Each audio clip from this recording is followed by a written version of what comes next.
anti-human trafficking public awareness campaign. We'll discuss this and more of today's top headlines. I'm Ernie Manous. And I'm guest host, Houston Public Media reporter Michael Adkison. We'll also talk with Alice Liu with the Houston People's Budget Campaign, who will give us the organization's thoughts on the mayor's proposal for the city budget. Plus, professor and epidemiologist at UT Health Houston, Dr. Stephen Kelder, discusses the FDA's recent decision on flavored vape products. And as always, we want to hear from you, so give us a call or text at 713-440-8870 or email us at talk@hellohouston.org. You can also watch us live on YouTube by going to houstonpublicmedia.org. Hello Houston is made possible in part by founding sponsors John Bradshaw and Kathy Sanders, by Metro, and by gifts from listeners like you. Live from NPR News, I'm Lakshmi Singh. Diplomatic solutions to the U.S.-Israel war with Iran are further complicated by renewed fighting on multiple fronts over the weekend. Israel is facing Iran and Iran's proxies in Lebanon and Yemen, while President Trump, eager for an end to hostilities, urges Israel and Iran to stop fighting. NPR's Aya Batrawi reports Iran says it is halting further attacks on Israel. For now, Iran's armed forces say Israel has, quote, learned a lesson and said it was suspending further attacks. It follows Iran saying it launched missiles at Israeli air bases late Sunday and early Monday in response to an Israeli attack on Lebanon's capital, Beirut, where the Iran-backed Hezbollah has offices. Israel says its air force struck back, hitting targets in Iran, including a petrochemical plant. The fighting threatened to reignite and widen a war President Trump is trying to end. Yemen's Houthis say that as part of the, quote, axis of resistance, they too fired a missile barrage at sensitive Israeli sites near Tel Aviv on Monday. Aya Batrawi, NPR News, Dubai. Health officials in Africa are warning the Ebola outbreak in Democratic Republic of Congo is spreading. There are 488 confirmed cases in DRC, nearly 90 confirmed deaths. Reporter Emmett Livingstone is in DRC's capital, Kinshasa. Ituri, a province in eastern Congo about the size of West Virginia, is the epicenter of the outbreak, with about 94% of recorded cases in Congo. And according to Congolese health authorities, the virus has now spread to half of the province's health zones. Now, it's hard to gauge the scale of this crisis, but there are clues that suggest it's much larger than the official figures suggest. Emmett Livingstone reporting. The southern Philippines experienced a deadly earthquake Monday local time. The magnitude 7.8 trembler killed at least 35 people and injured more than 200 others. Less than 2 weeks after budget shortfalls required layoffs and buyouts at NPR, the network has appointed a new chief content officer. Nadine Zylstra is a veteran of Pinterest, YouTube, and Sesame Workshop. She's stepping into a role that seeks to balance the tensions between NPR's traditional radio roots and its digital presence and future. NPR's David Folkenflik reports. NPR believes it's found a lifeline in a crowded digital marketplace. President and CEO Catherine Marr says Zylstra is the right person to expand that audience without compromising NPR's mission. Marr points to Zylstra's success at Pinterest, known for fostering a culture of kindness, as a temple for navigating a polarized media landscape. But the challenges are daunting. Broadcast audiences are down, the podcast field is only growing more crowded, and NPR's budget has been affected by the elimination of federal subsidies for public radio stations that pay to broadcast its shows. Zylstra will oversee the strategy for NPR's news, music, and podcasts, while editor-in-chief Tommy Evans remains in charge of its journalism. Zylstra starts in July. David Folkenflik, NPR News. This is NPR. Live from News 88.7 in Houston, I'm Tom Perumian. A private jet bound for Texas has gone down in the Dominican Republic. The two pilots aboard the plane, identified as Eric Javier Diago and Ruddy Gazal, died in the crash. The aircraft is described as a Gulfstream 200 registered out of San Juan, Puerto Rico. The plane was reportedly on its way to Austin. Broadcast reports say the plane took off, then declared an emergency. The plane attempted to make a landing at La Romana International Airport in the Dominican Republic, but it ran off the runway and crashed, killing the crew. Speaking on social media, baseball all-star Yadier Molina said the plane was on its way to pick him, his family, and friends up and return to Puerto Rico. The crash is under investigation. A 37-year-old man is in the Harris County Jail accused of carjacking a man to steal his truck and then killing the father who had tracked him down. London Hogan Sr. is charged with murder and aggravated assault for allegedly shooting a second person during the confrontation. Police say the incident began Saturday afternoon on Tidwell when Hogan allegedly carjacked a man. The victim's father later tracked down the son's truck using a GPS tracker when Hogan opened fire. A female accomplice remains on the loose. The first World Cup game in Houston is this Saturday when Germany takes on Curaçao. Visitors will be streaming into the town for the big event. Houston Police Department Chief No Diaz says to expect traffic delays. Please be patient. There will be a little bit of traffic involved with the process of having these games here, but we do this on a daily basis. I think we have the best team in the country doing these events. The official kickoff of the World Cup is this Thursday with the FIFA Fan Festival that's being held in East downtown. Checking your weather, partly sunny today with a high of 88 degrees. Tonight's going to be partly cloudy, low of 77. Right now, mostly cloudy, 84 degrees on the UH campus. Support for NPR comes from NPR stations. Other contributors include United States Postal Service, dedicated to putting reliability at the core of USPS Ground Advantage to help businesses operate smoothly. More at USPS.com/Ground Advantage.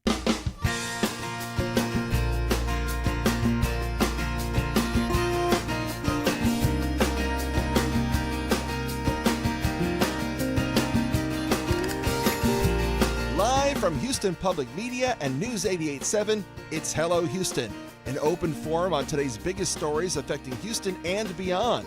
Call now, 713-440-8870, or let us know your thoughts on today's topics by emailing us at talk@hellohouston.org. And now, Hello Houston.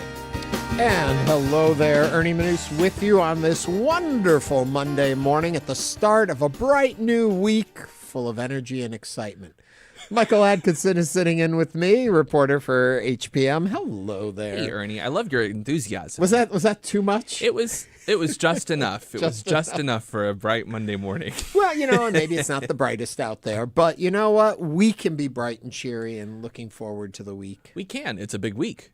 World Cup kicks off this week, Ernie. I know you love to talk about the World Cup. But... I do. I was going to go a whole different direction, but since you took me to World Cup, I guess I'm surprised how quickly it's upon us. Yeah. Mm-hmm. Like it felt like for so long it was in the future, the future. Oh, it's this weekend. Yep. That seems fast for me now.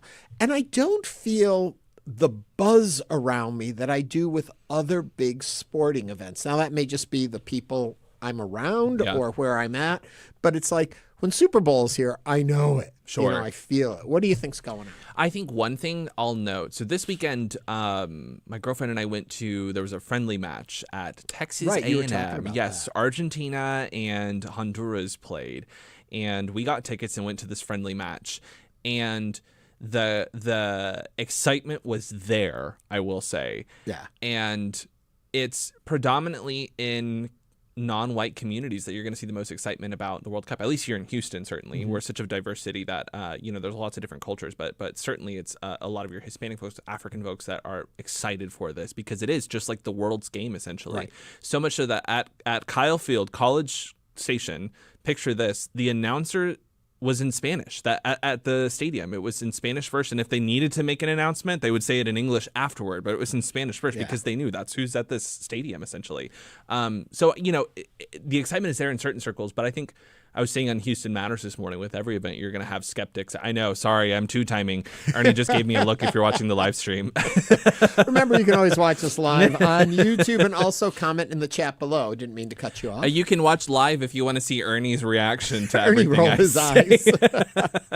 No, what I was just going to say is I think that there's always skepticism about, is it all worth it? What's the money that it's going to cost to do all this? With big events, Super Bowl, you see that too, as well as, the Olympics. But no, I think there is excitement in certain circles, but you may have to go out of your comfort zone to find them a little bit. I think what I'm meaning more is like I don't feel like I drive around. The city still seems a lot under construction. Usually by this point for a big event, they've moved all of that away. Sure, so everything is pristine, but roads are still closed. Construction's still going on.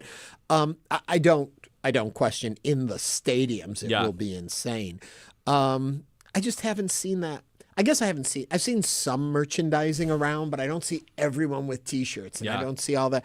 I'm assuming it's coming. I would assume it's coming too. Yeah. I think that, T-shirts, everyone's going to be wearing jerseys But on it's the days also of those different matches. because it's not a one-day event. Right. And I think that has a different ramp-up feeling to it, and that's what we have to get used to in the city is that it's not all hitting at once. Right. And it's going to go on for weeks, and you're going to feel that, and I think it's going to build as the matches go on. Yeah, and I'm glad you mentioned the longevity of it because that's one of the things that when we've been talking or when I've been talking with public officials, some of them have noted that that's going to be the biggest challenge to all this is that we're talking about 3 weeks.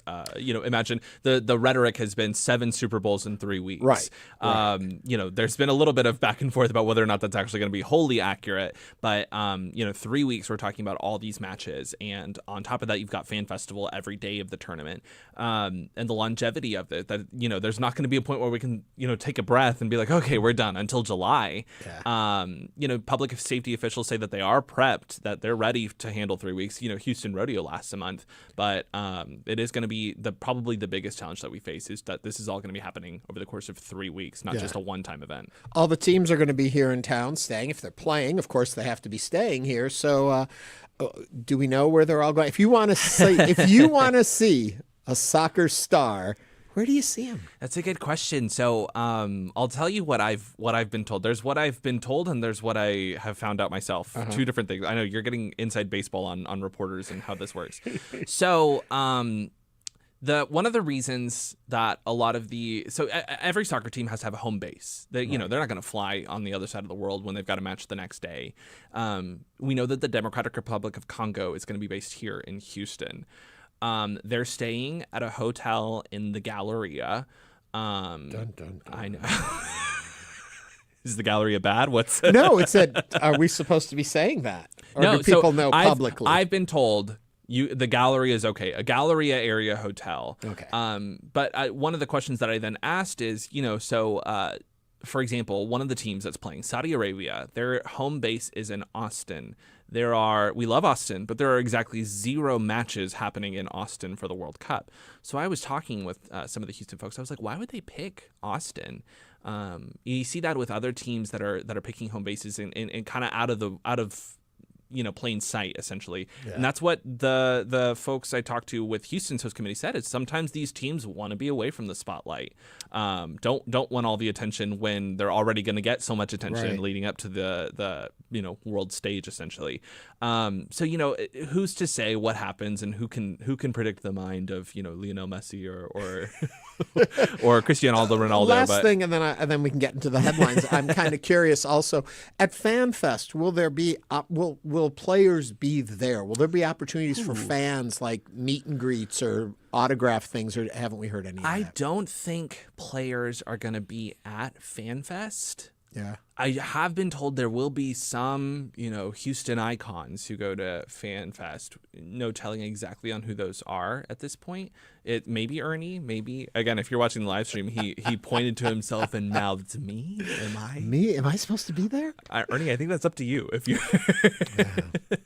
I'm much loved in the soccer community. So anyway, World Cup. Houston, one and the same coming up this week. It begins, and we'll be following it all throughout. And you are always going to be involved with it, covering it for us here at the station and just being part of it. It's going to be 3 weeks of me in the heat outside of NRG Stadium being like, do you want to talk to me and be on Houston Public Media? So if you're listening and you have a vested interest, save me that strain of walking up to strangers and just come find me and say, I want to talk to you. What I do know is that we've got a lot of topics that'll be happening right here today on the show. We're going to be talking about everything from potential censorship and what our children learn and who decides it. We're going to be talking about the city budget and concerns from the community about maybe it's not speaking directly to them. We're going to be talking about flavored vapes, and the Houston Public Library has a Diplomat-in-Residence. What does that mean? Who is it? All of that still to come on today's show. But as always, we begin even though we've been at this for a few minutes now. We begin with the headlines. Michael, take us in. I know I set us up. I forgot our top headline was a Oh, FIFA-related story. Ahead of the start of this 2026 FIFA World Cup, Houston city leaders and advocates unveiled a new anti-human trafficking public awareness campaign last week. New billboards are going up around the Houston area, declaring Texas is a no trafficking zone with a listed penalty of 25 to 99 years for a first-degree felony conviction. The billboards are provided by Clear Channel, an advertising company, and they're in both English and Spanish. The campaign is in partnership with No Trafficking Zone, a nonprofit organization advocating against human trafficking, and that group already partners with the Houston Police Department, the Houston Texans, the Houston Livestock Show and Rodeo, and NRG Park, among others. Advocates have noted that large events such as the World Cup or any other major sporting event really increases the prospects of potential human trafficking. And though there are varying reports on whether such large-scale events actually result in trafficking, the Houston Host Committee for the World Cup has accounted for such a possibility in its human rights plan. It is a heavy topic, but what are your thoughts? Let us know. What do you think of the city and other advocates' efforts to stop human trafficking? Is it enough as we lead up to the World Cup? Ernie, I think that, let me plug the phone number real quick. I forgot to do that. Call or text us, 713-440-8870. Let us know your thoughts. Ernie, what I was going to say is whenever there's something like this, there's always a spotlight on the worst that can happen, essentially. But as we mentioned, there are varying reports on whether or not it actually results in that. But Houston public safety officials and the host committee have made clear that they're working on that worst case scenario, that is a possibility of this happening. A horrible fact of truth about all of this, if I am correct in saying this, Houston is pretty much a hub of human trafficking. It has been seen a lot here to begin with. So does the World Cup bring more of it or not? Who's to say? There will be statistics, I'm sure, that will come after the fact, and we know from other places where the World Cup has taken place or any of these huge scale events. For me, the positive is it puts a focus back on it. And in a community where we have seen a problem with it in the past, the billboards, the attention, even us talking about it right now has a lasting impact too. It's kind of like they fix up the city for the World Cup, but then the World Cup leaves, but we've got the improved roads, we've got the new parks, we've got all of that. So I think in that way, it's good to shine a light on it. Is this enough? I don't know. I'm not the one to say, but I think any attention to this matter reminds people it's something that's an ongoing battle that law enforcement is always concerned with and trying to figure out ways to combat it. And, you know, it is an unfortunate reality in today's world that it happens, but I think the attention toward it is good. Yeah, I was going to say the same thing, that, you know, it's even just a little attention, I think, is worth it. That, you know, or what I'm trying to get at is that even if those statistics are true, that it doesn't actually result in human trafficking, it's still a risk. And I think the public awareness is always worth it in that scenario. I think one thing that I'll add to the conversation is that the FIFA World Cup host committee, as I alluded to, FIFA requires every host committee and host city to make a human rights plan that includes, you know, major talking points. Among those for Houston was human trafficking, and what their volunteer who's in charge of, or their worker who's in charge of putting this plan together, one thing that she noted is that with something like Houston's plans, the risk is less so about sex trafficking rather than labor trafficking, forced labor, essentially taking someone and forcing them into a job that they don't get paid for and don't have any say in whether they can quit the job, essentially.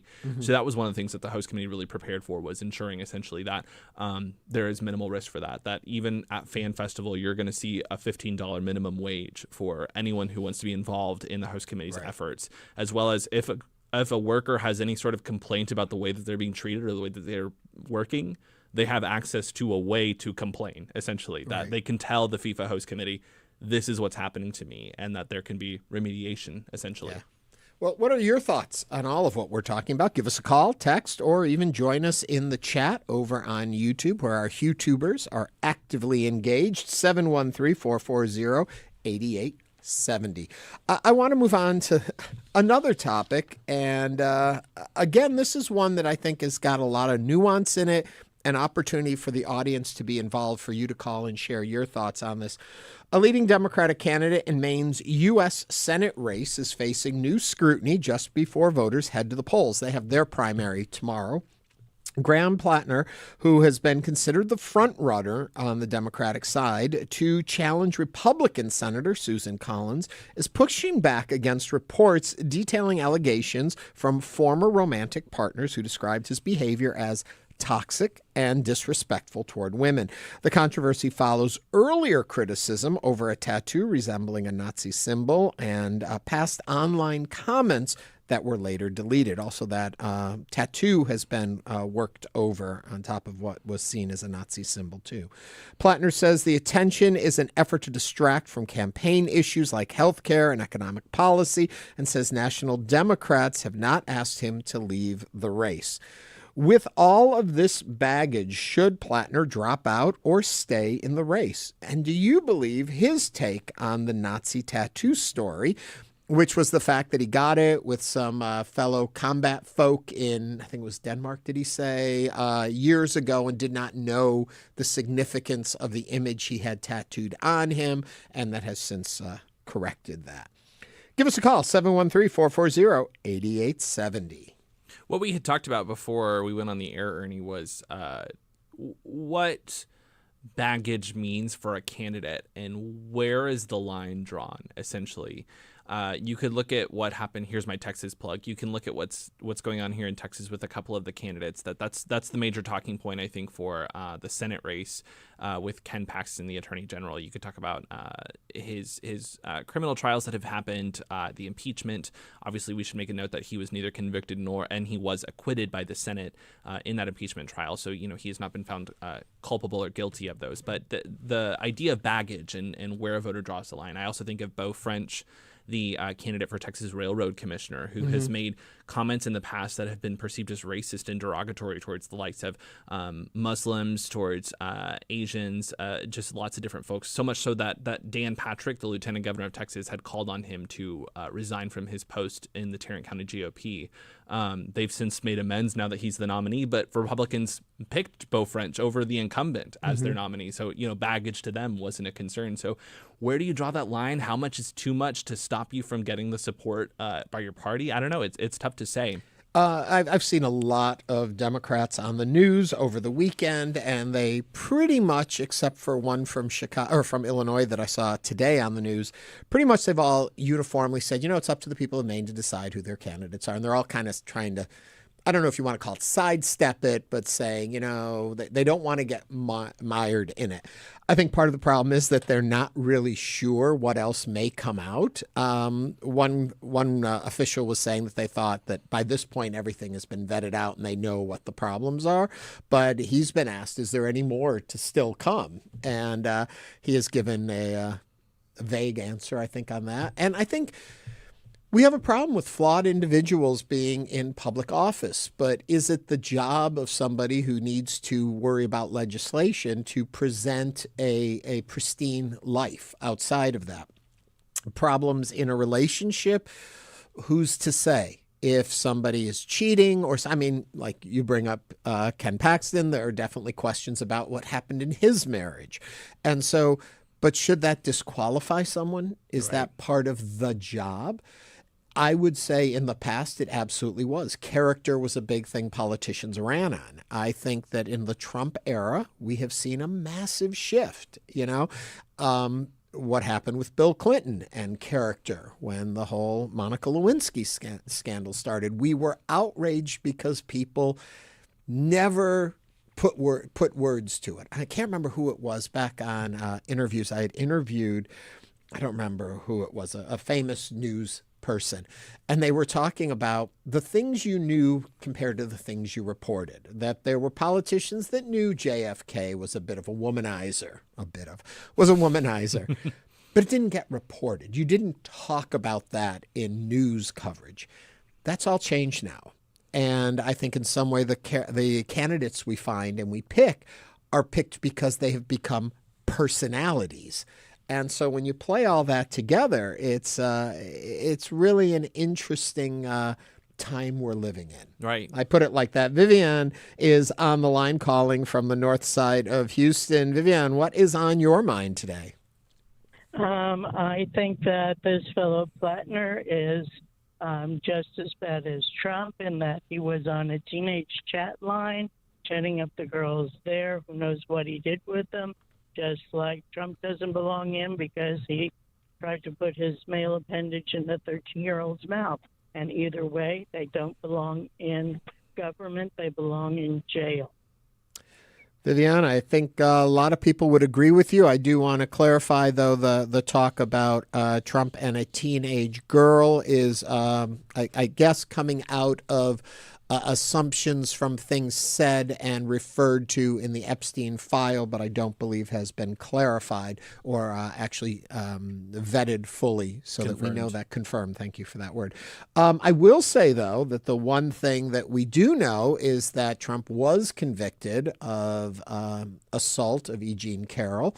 And he was found culpable to that. Yes, it was a civil lawsuit. Yes, civil lawsuit. Thank you for clarifying. Yes. And that Plattner hasn't been. Plattner, and when I looked into it, because I'm very troubled by this whole story, and I look into it, and he is not at the level of sexual assault in what they're claiming. There are some aggressive behavior and maybe even verge on assault, depending on who you listen to, but not sexual assault in that way. And, there are flawed individuals. It's a fascinating story. I'm curious to see what's going to happen tomorrow. The governor is still on the current ex-governor of Maine is still on the ballot. And she could potentially get the Democratic nod, but she is not campaigning. So it'll be interesting to see what the people go for.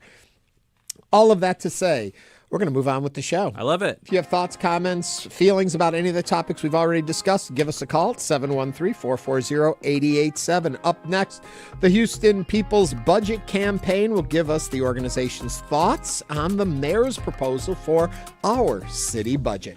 Coming up right here on Hello Houston after the break.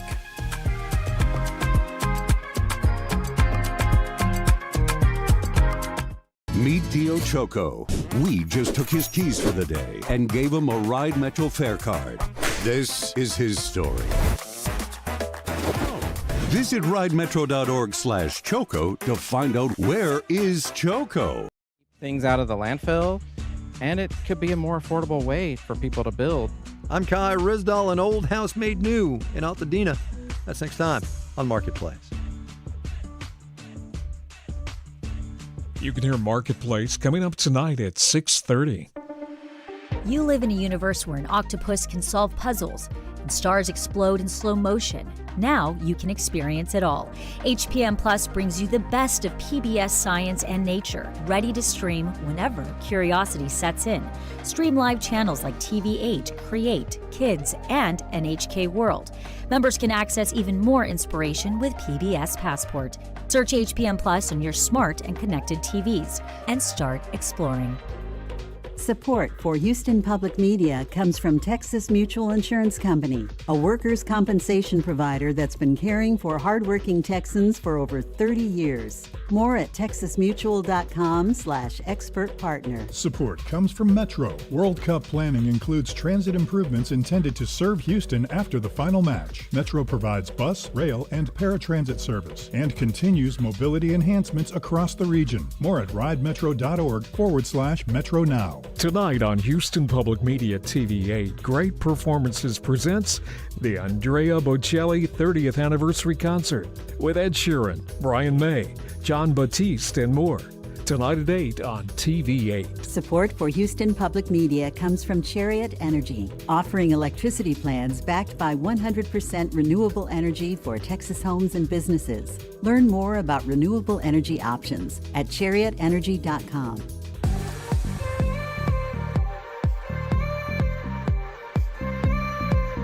And now back to Hello Houston. To comment on today's topics, call or text 713-440-8870 or email us at talk@hellohouston.org. And now Ernie Manous and guest host Michael Adkison. Houston's budget priorities are once again in the spotlight as city leaders prepare to vote on the mayor's proposed budget. Ahead of the vote, the Houston People's Budget Campaign proposed a series of budget amendments that they say would address issues including affordability, infrastructure funding, public works staffing, and revenue sources.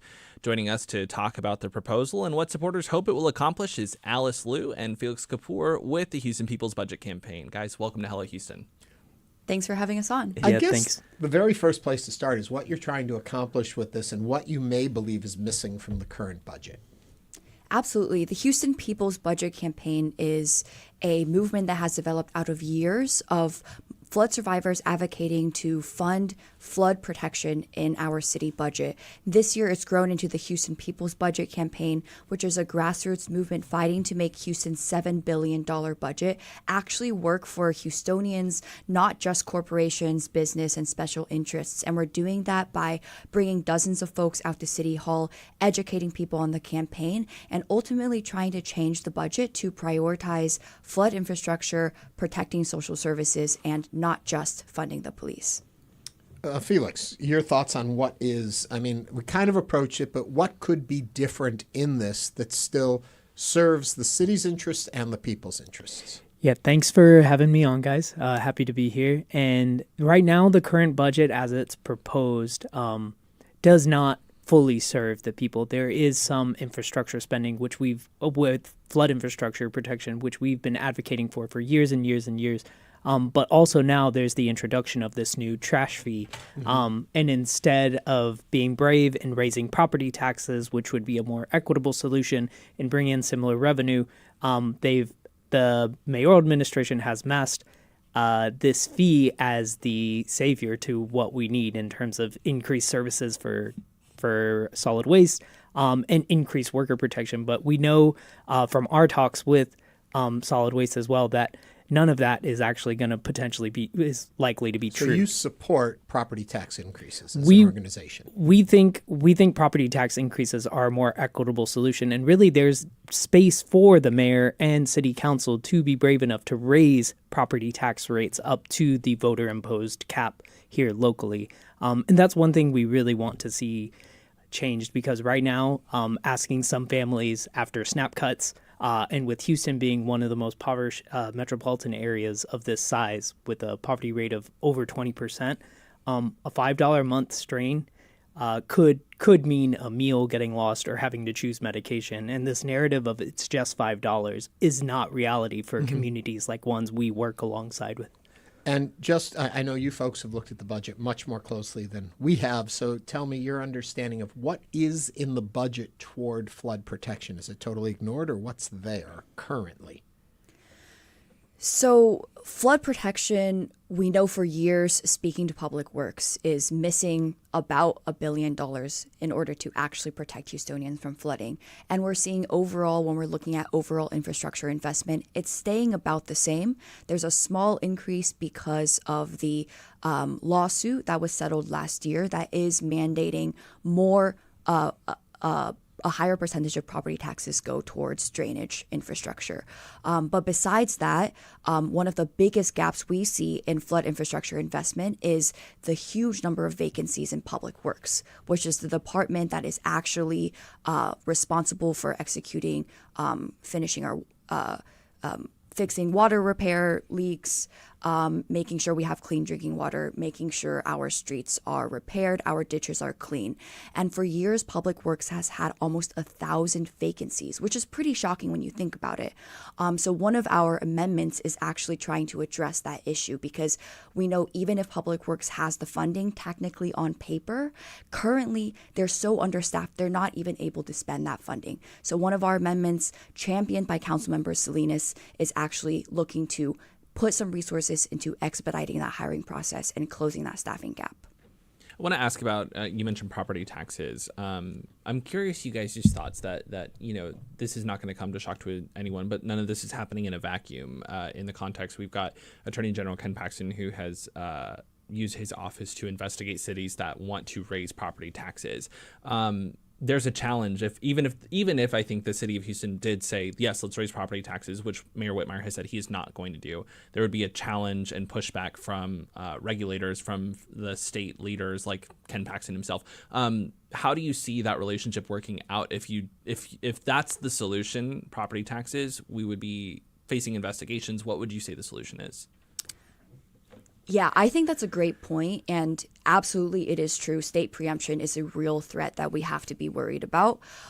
But as a movement, we're saying let's not preemptively take that conversation off the table. And I think we as residents deserve both a city council and a mayor who has the political courage to actually do the education around why ultimately property taxes are a much more progressive solution than other ways of generating revenue, like this trash fee, for example, raising sales taxes, right? Ultimately, taxes and fees, the only difference is that a fee is completely flat. Whether you're living in a $100,000 house or a $2 million house, you're going to be paying that same $5 or $25 a month.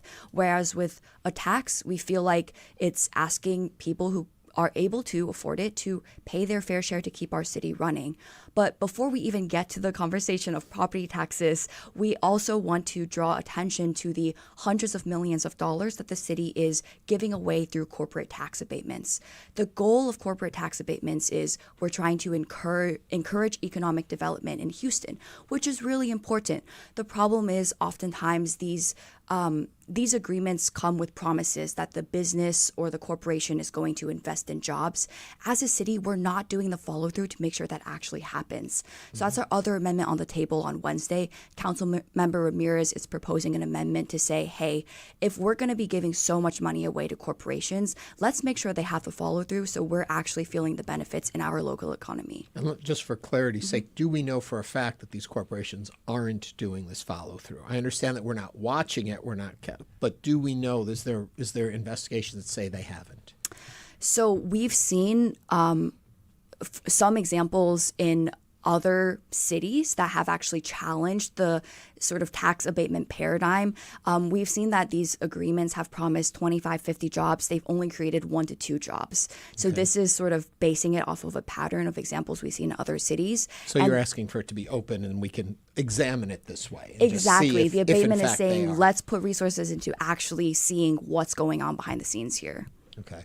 Working with a budget of this size and a city of this size with the needs that this city has, is there a way to put out a balanced budget, if even that's a correct term anymore, but a budget that would serve the city with what we currently have or are currently projecting to have? Is there one that could be more, I guess equitable is the best word? Yeah, I think that's such a good question. I mean, we individually balance our budgets at home and prioritize our spendings at home for it to serve our family, serve our extended family, our communities. And that's what we're asking the city to do. You know, part of the Houston People's Budget Campaign is also making sure there's inclusion of the voices that we're connected to and the inclusion of the voices of Houstonians that want to get engaged with the budget, to know where their property tax and revenue tax dollars are going and being spent, and to understand these critical decisions. You know, policies shape so much of our future and so much of our ability to succeed and thrive in our community. So I think it is very, very possible. What we need to do is reprioritize where this money is actually getting invested. Mm-hmm. And right now with HPD taking up almost half of this deficit that we're facing, not just this year, but for the long term as well, you know, we need to really reimagine and understand collectively, a safe community means more than handcuffs and guns on the streets. It means clean drinking water, right? Which is now kind of getting robbed with the CUS now being invaded to help pay for trash and to fund our deficit. Or it's with making sure there's schools and grocery stores and safe places for us to go and enjoy. So it's more of a reprioritization because it absolutely can be. If you gave me $7 billion, I think I can make some magic happen. So we want to see council and this administration and future administrations do the same. Have you had an opportunity to talk with the mayor or the mayor's office, or is the only way you've been able to approach this is going through city council in hearings like this? So we have had no private conversations with Whitmire. We're not most popular faces at in that office right now. And I think that unfortunately points to some big gaps in how democratic our budget process is right now. It's not just us as residents who have had a hard time getting face-to-face conversations with the mayor. Even city councilors who aren't totally aligned with his political interests and priorities are not able to actually have conversations about how the interests of their constituents in their districts are reflected. And we see with, for example, with council members Pollard and former councilmember Kamen, who were outspoken last year about lack of flood infrastructure funding and how undemocratic last year's budget process was. They were pretty much iced out on all of their priorities for the rest of the year. So we see Whitmire, quite frankly, not acting like a Democratic mayor, but acting like following the playbook of political figures like Abbott and Trump that we see, where he is saying, get in line or you're not going to get any policies passed. Let me do that quick. We are speaking with Alice Liu and Felix Kapoor with the Houston People's Budget Campaign. If you want to join the conversation, 713-440-8870. One thing I want to ask is, we've kind of talked a little bit about the trash fee. I know that's the biggest talking point. Just to put a finer point on it and devote some time to talk about that, what do you guys make of the fee? Is it necessary? Is it being done the right way? What are your thoughts? Yeah, we are in full support of a trash fee. We understand that solid waste, which now lives within Public Works, is severely under-supported in all areas. We saw many workers go to city council earlier this year not advocating for more money, but advocating for safety equipment.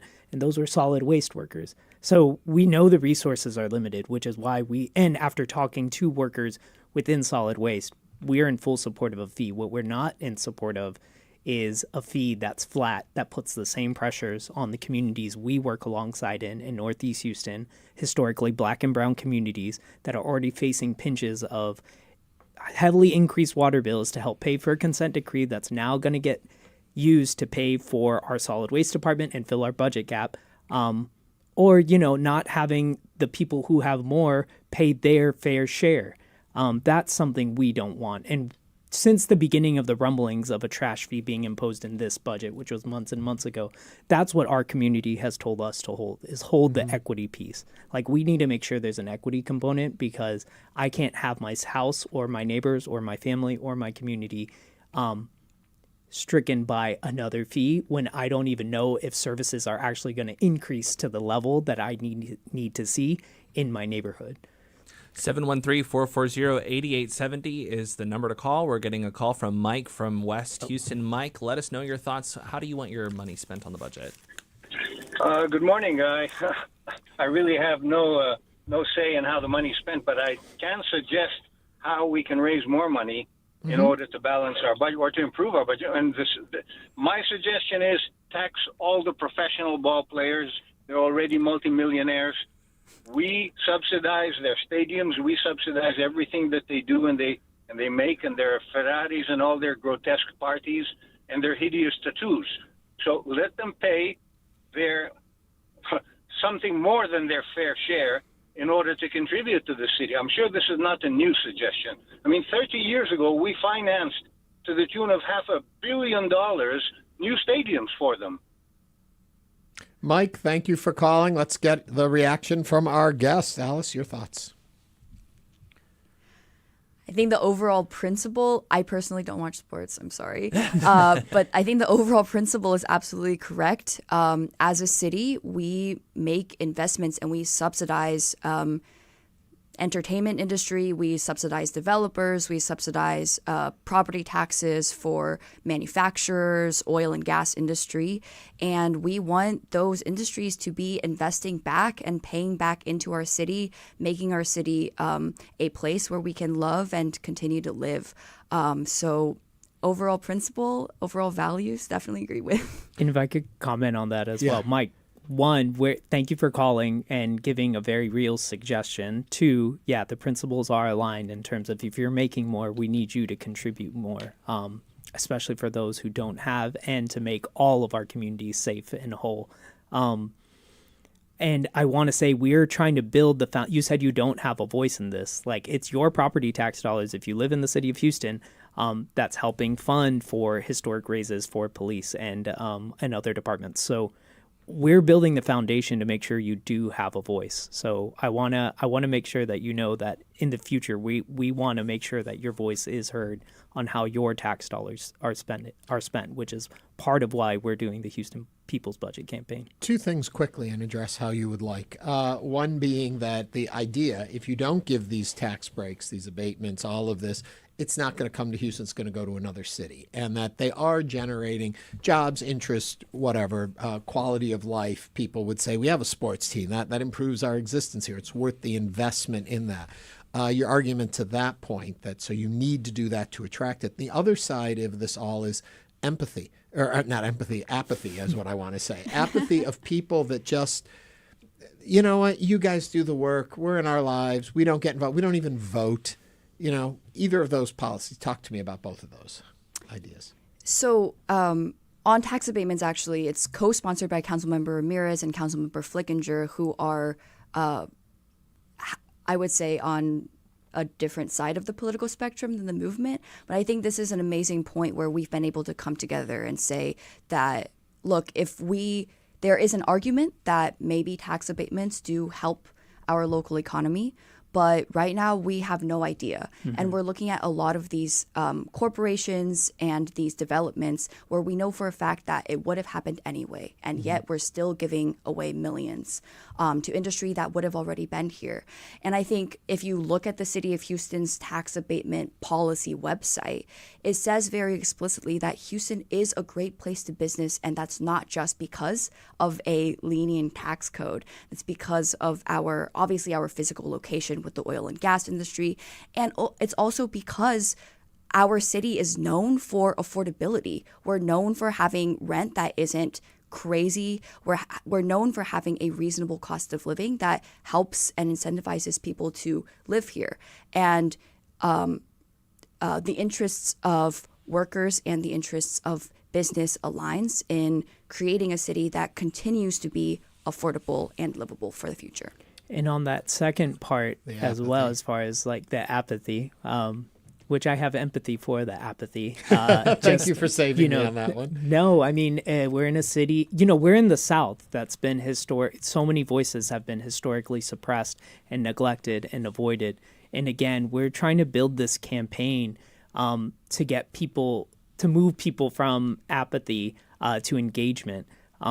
City Hall is meant to serve the people. When you talk to so many of these political offices, they're saying they want to do this because they want to serve people. They want to help the people. Well, we're bringing real solutions. We're bringing real problems that have like attainable solutions to them, to City Council, so that they can serve the people. And we want this to be a platform that's open for anyone to come in so they can get engaged, so they do understand who's in office right now and maybe who they should vote for in the future, and so that they can get engaged on what's specifically going on with their tax dollars. So we want to really turn that apathy into engagement. And I don't know if maybe we buried the lead in all of this of what you're all doing on Wednesday and going before City Hall. Talk a little bit about all of that.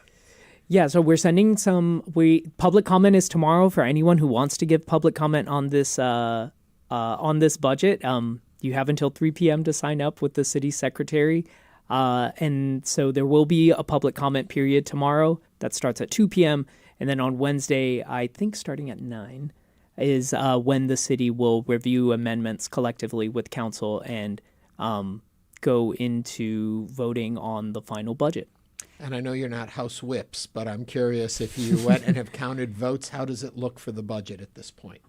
So we are, our overall asks are, we're asking council members to vote yes on the 2 amendments, 1, to expedite public works hiring, 2, implement some responsibility measures for our tax abatements.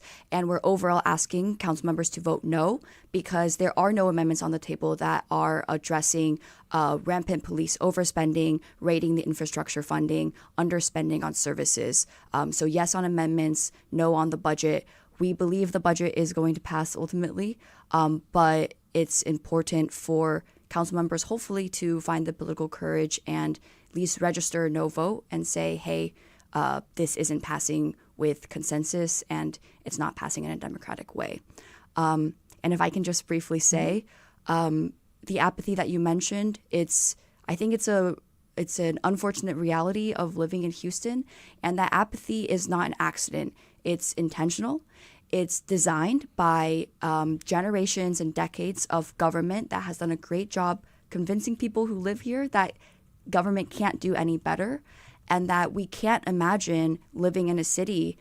I think it's very hard for people to imagine living in a city where we can actually drink our tap water, where we don't have to be sweating and nervous and having a panic attack every time it rains. All of these things are by design, and they're designed to help keep the political establishment in power. So one of the first steps to combating that apathy is show, not tell. Give us a government that actually is able to address these core priorities that people who live here care about, which is infrastructure funding, keeping us safe from flooding, keeping our city affordable. And once that happens, I think that apathy turns into hope and it turns into political change. Thank you. Alice Liu and Felix Cooper, we're with the Houston People's Budget Campaign. Thank you both for coming on Hello Houston. Thank you both. Thank you. We'll be back with more Hello Houston. Stick with us after the break.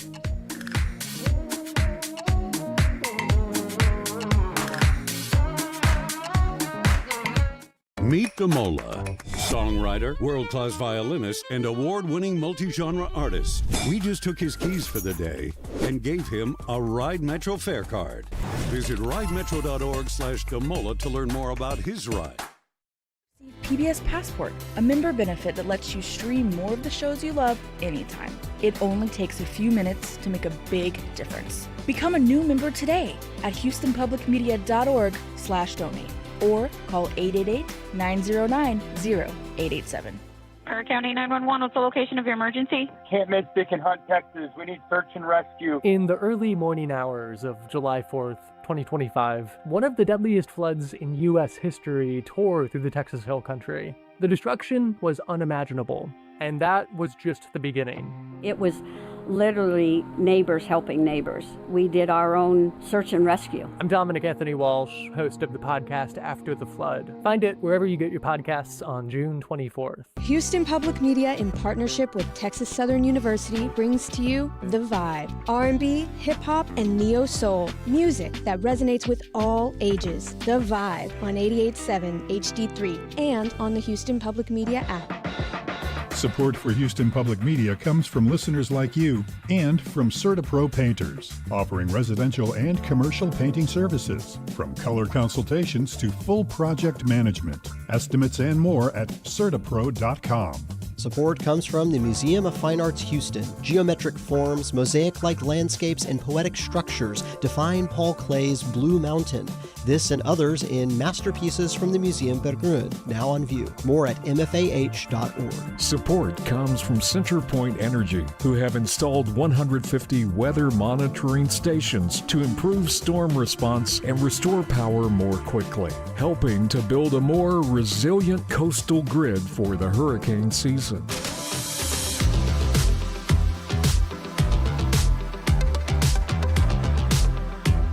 And now back to Hello Houston. To comment on today's topics, call or text 713-440-8870 or email us at talk@hellohouston.org. And now Ernie Manous and guest host Michael Adkison. Welcome back to Hello Houston. Call us at 713-440-8870 to let us know your thoughts about today, what we've talked about thus far. But we did get an off-air comment from a caller that we would like to put Ernie in the hot seat and talk about. Dun, dun, dun. How did Ernie like Lyle Lovett on Friday? I think I was sitting a few rows behind him. 5 rows is what they put. Jeff from Spring. Jeff, thank you for your question. Ernie, how did you like Lyle Lovett?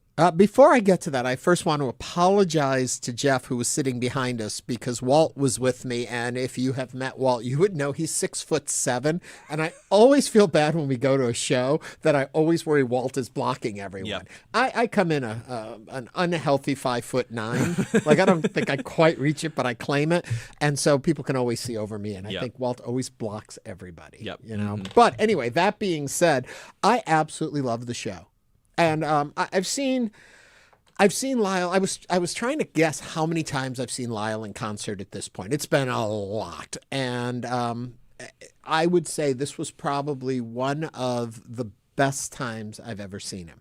I just thought the show clicked. I thought him with the symphony was just a wonderful way to re-explore these songs. It was a fun evening, and I think everyone there had a great time. And it was interesting because when you're with a symphony, like he said on our show on Friday, you can't go off. You can't just, if you change your mind or want to do something or stretch something out, everything's pretty much got to be on, the train's got to be on track, because it can't run without the tracks. And you've got a whole symphony, and they've got their charts and all that, and they've got to stay with you. There's very little riffing.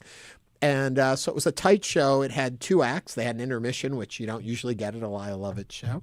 And I just had a great time. Yeah. Really good. I love it. I love it. That reminds me of talking about, the show must go on if something goes wrong in that sort of setting. There's in a couple weeks, Rosalia is coming to Houston. Yeah. If you listen to her, that her newest album was very operatic and orchestral, and I had tickets to go see her, and I'm very much looking forward to the concert. But I had hoped it was going to be like she has a live orchestra there, and I don't think she does, because I think she needs that flexibility of if something goes wrong, I can just power through or what have you. So really interesting. But I'm glad Lyle Lovett was a good time. Oh, it was a great time. We got to see Lyle afterwards, and it was nice. And he was so happy to have been on the show, and he thanked us for having him on the show. And, he's just always a great guy, and we have a lot of fun. Somebody said to me, they had to tune out of the show on Friday because it was too much of a love fest. And it's like, but you know what? In defense of that love fest that we had. In defense of love. It's hard not to like Lyle. Right. And he comes in, and there's a warmth about him. And I always joke, and he has always referred to me as a friend, and we're close and all that. And then I see all the other people that come back after the show to see him, and I think, does every one of them think they're as good friends with Lyle as I think I am with him? And are all of us just this whole choir He's using people? you all, yes. I wouldn't say using, but he's just so gracious. Yeah. And I started thinking about that, just civility in today's world, Yeah. and how rare it is, and that when somebody is kind and generous to people around them, how we take note of it. We don't think of it as the norm, that it stands out so strong that, wow, that's a nice person. Shouldn't we all be nice people? So every day I'm going to strive to be more like Lyle Lovett in my life and treat everyone better and warmer. And, I love it. I love it. It also, I keep coming up with contrast to what you're saying, but it also makes me think of why we shouldn't treat people nicely. No, yeah. Here's why we should be mean to everyone. No, talking about warmth and charisma, that I feel like the best kinds of shows are either warmth and charisma, or on the opposite end, I'm thinking of Chris Stapleton when he played at the Houston Rodeo this year. He said, "We don't have much time, so we're just going to play music." And I don't think he said another word to the audience. I think he just sang for the full set. If you have seen Lyle in concert, I almost enjoy his patter better than his songs. He is almost like a stand-up comic. Yeah. And he has crafted this way of taking you down the path of a story and then turning it with a little bite to it that's it's just really quirky and fun. And I think if he stopped playing music and toured as a stand-up, he would get just as big a crowd. And a pattern, I think, is really important in concerts. And I've seen the whole thing of it. Like, Bette Midler in concert is more like seeing a comedy routine with music. Variety show. Yeah, very variety show. Cher comes out, does her monologue at the top of a concert, and then it's song. She'll talk a little to you throughout. Yeah. But it's much more, it's about the music happening. And then you get those artists, like you said, that it's song after song after song. Fifth song in, they introduce themselves and thank you for coming, and then just keep going. Then they introduce the band, it's time for the encore, and they're out. Yeah.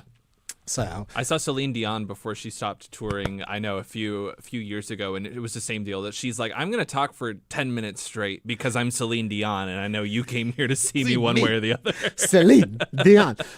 Mentioning Celine Dion, I do want to send out a shout to Ty Blue, who was up for a couple of Tony Awards last night. They were nominated for the show Titanic. Ty is from our community, and so it's really cool to have seen him there, to see his show, his dream show, being performed at the Tony Awards, and the love that they received from that audience at Radio City and the support they get of that show. And so congratulations to one of Houston's own. You might not have come home with the trophy this time, but it was wonderful to see you recognized by your peers and appreciated by all of us right here in Houston. What a thrill, nonetheless. Oh my God, could you imagine? I know, right?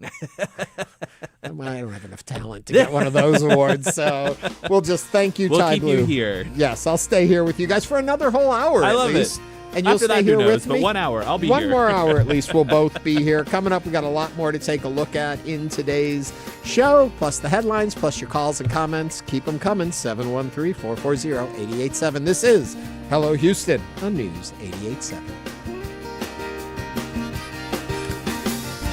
Stay tuned. There's more Hello Houston on the way. For the latest in local news, subscribe to the Hello Houston daily newsletter at houstonpublicmedia.org. Hello Houston is a production of Houston Public Media.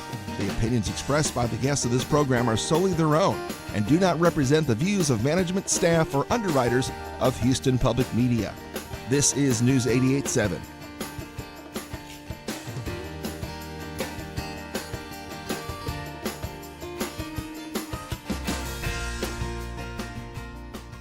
Support comes from Metro. World Cup planning includes transit improvements intended to serve Houston after the final match. Metro provides bus, rail, and paratransit service and continues mobility enhancements across the region. More at ridemetro.org/Metro Now. We still have a slight chance of rain for today. We'll get up to about 88 this afternoon. Then tonight, partly cloudy, low 77. It's 84. This is your NPR station, KUHF Houston. News 88.7, a service of the University of Houston. Just ahead on this hour of Hello Houston, with data centers popping up all over Texas, the state's electricity officials are facing a rush of requests from new developers wanting to connect to the state's grid. We'll discuss this and more as we continue diving into the top headlines of the day. I'm Ernie Manous. And I'm guest host, Houston Public Media reporter Michael Adkison. We'll also talk with Jonathan Friedman at PEN America about a recent House resolution which was passed by Congress last month, which would place new restrictions on how certain topics related to gender and LGBTQ plus identities are addressed in schools. Plus, former U.S. Ambassador Chase Untermeyer will join us to talk about his new role as Diplomat-in-Residence at the Houston Public Library. And we want to hear from you, so give us a call or text at 713-440-8870 or email us at talk@hellohouston.org. Hello Houston is made possible in part by founding sponsors John Bradshaw and Kathy Sanders, by Metro, and by gifts from listeners like you. Live from NPR News, I'm Lakshmi Singh. President Trump tells the Financial Times that when it comes to a peace deal between the U.S. and Iran, he calls the shots, not Israeli leader Benjamin Netanyahu.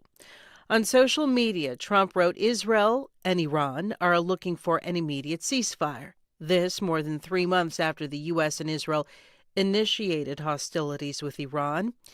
Israel and Iran renewed fighting, even though Trump has publicly urged both to stop. Today, an Iranian foreign ministry spokesman accused the U.S. of helping Israel. Over the weekend, Iran and Israel traded airstrikes again for the first time since an April ceasefire, opening a new chapter in the war. Again, a spokesman for Iran's foreign ministry said that the United States is, quote, responsible for the consequences of any escalation in the Middle East. Dori Baskarin has the latest from Istanbul. Explosions were heard in multiple cities across Iran this morning. Israel says it targeted military facilities and a petrochemical complex in the southern city of Mashhar. A young man in Iran who asked to remain anonymous due to the risk of arrest for speaking to foreign media said the repeated cycles of war have made it meaningless to talk about fear or hope. He says many people around him feel rebellious and nihilistic.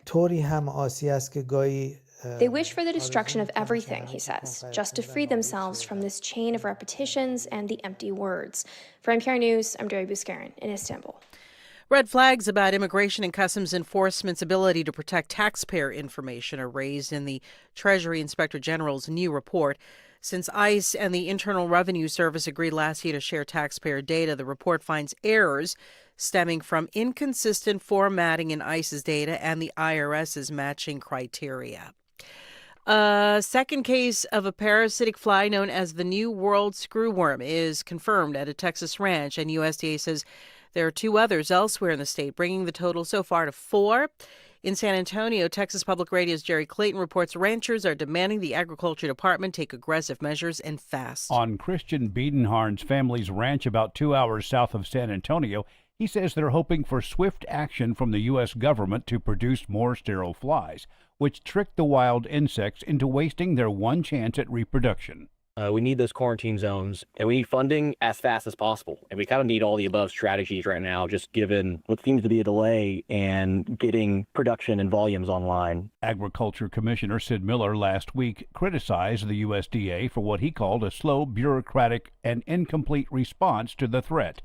Texas Governor Greg Abbott announced last week he's expanding a statewide disaster declaration. I'm Jerry Clayton in San Antonio.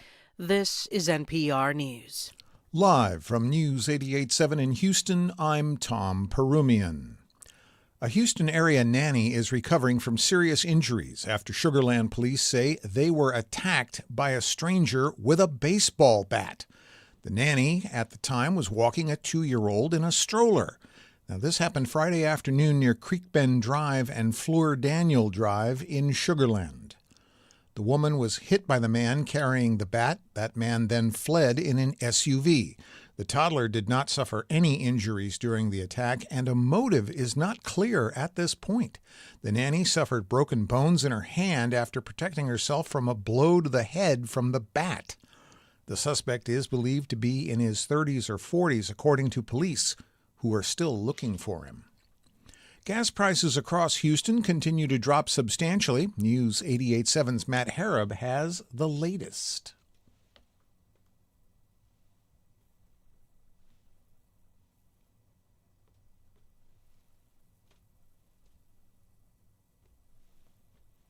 The average for a gallon of regular in Houston is coming in at around $3.73. That's close to a 30-cent dip in the last month, according to AAA.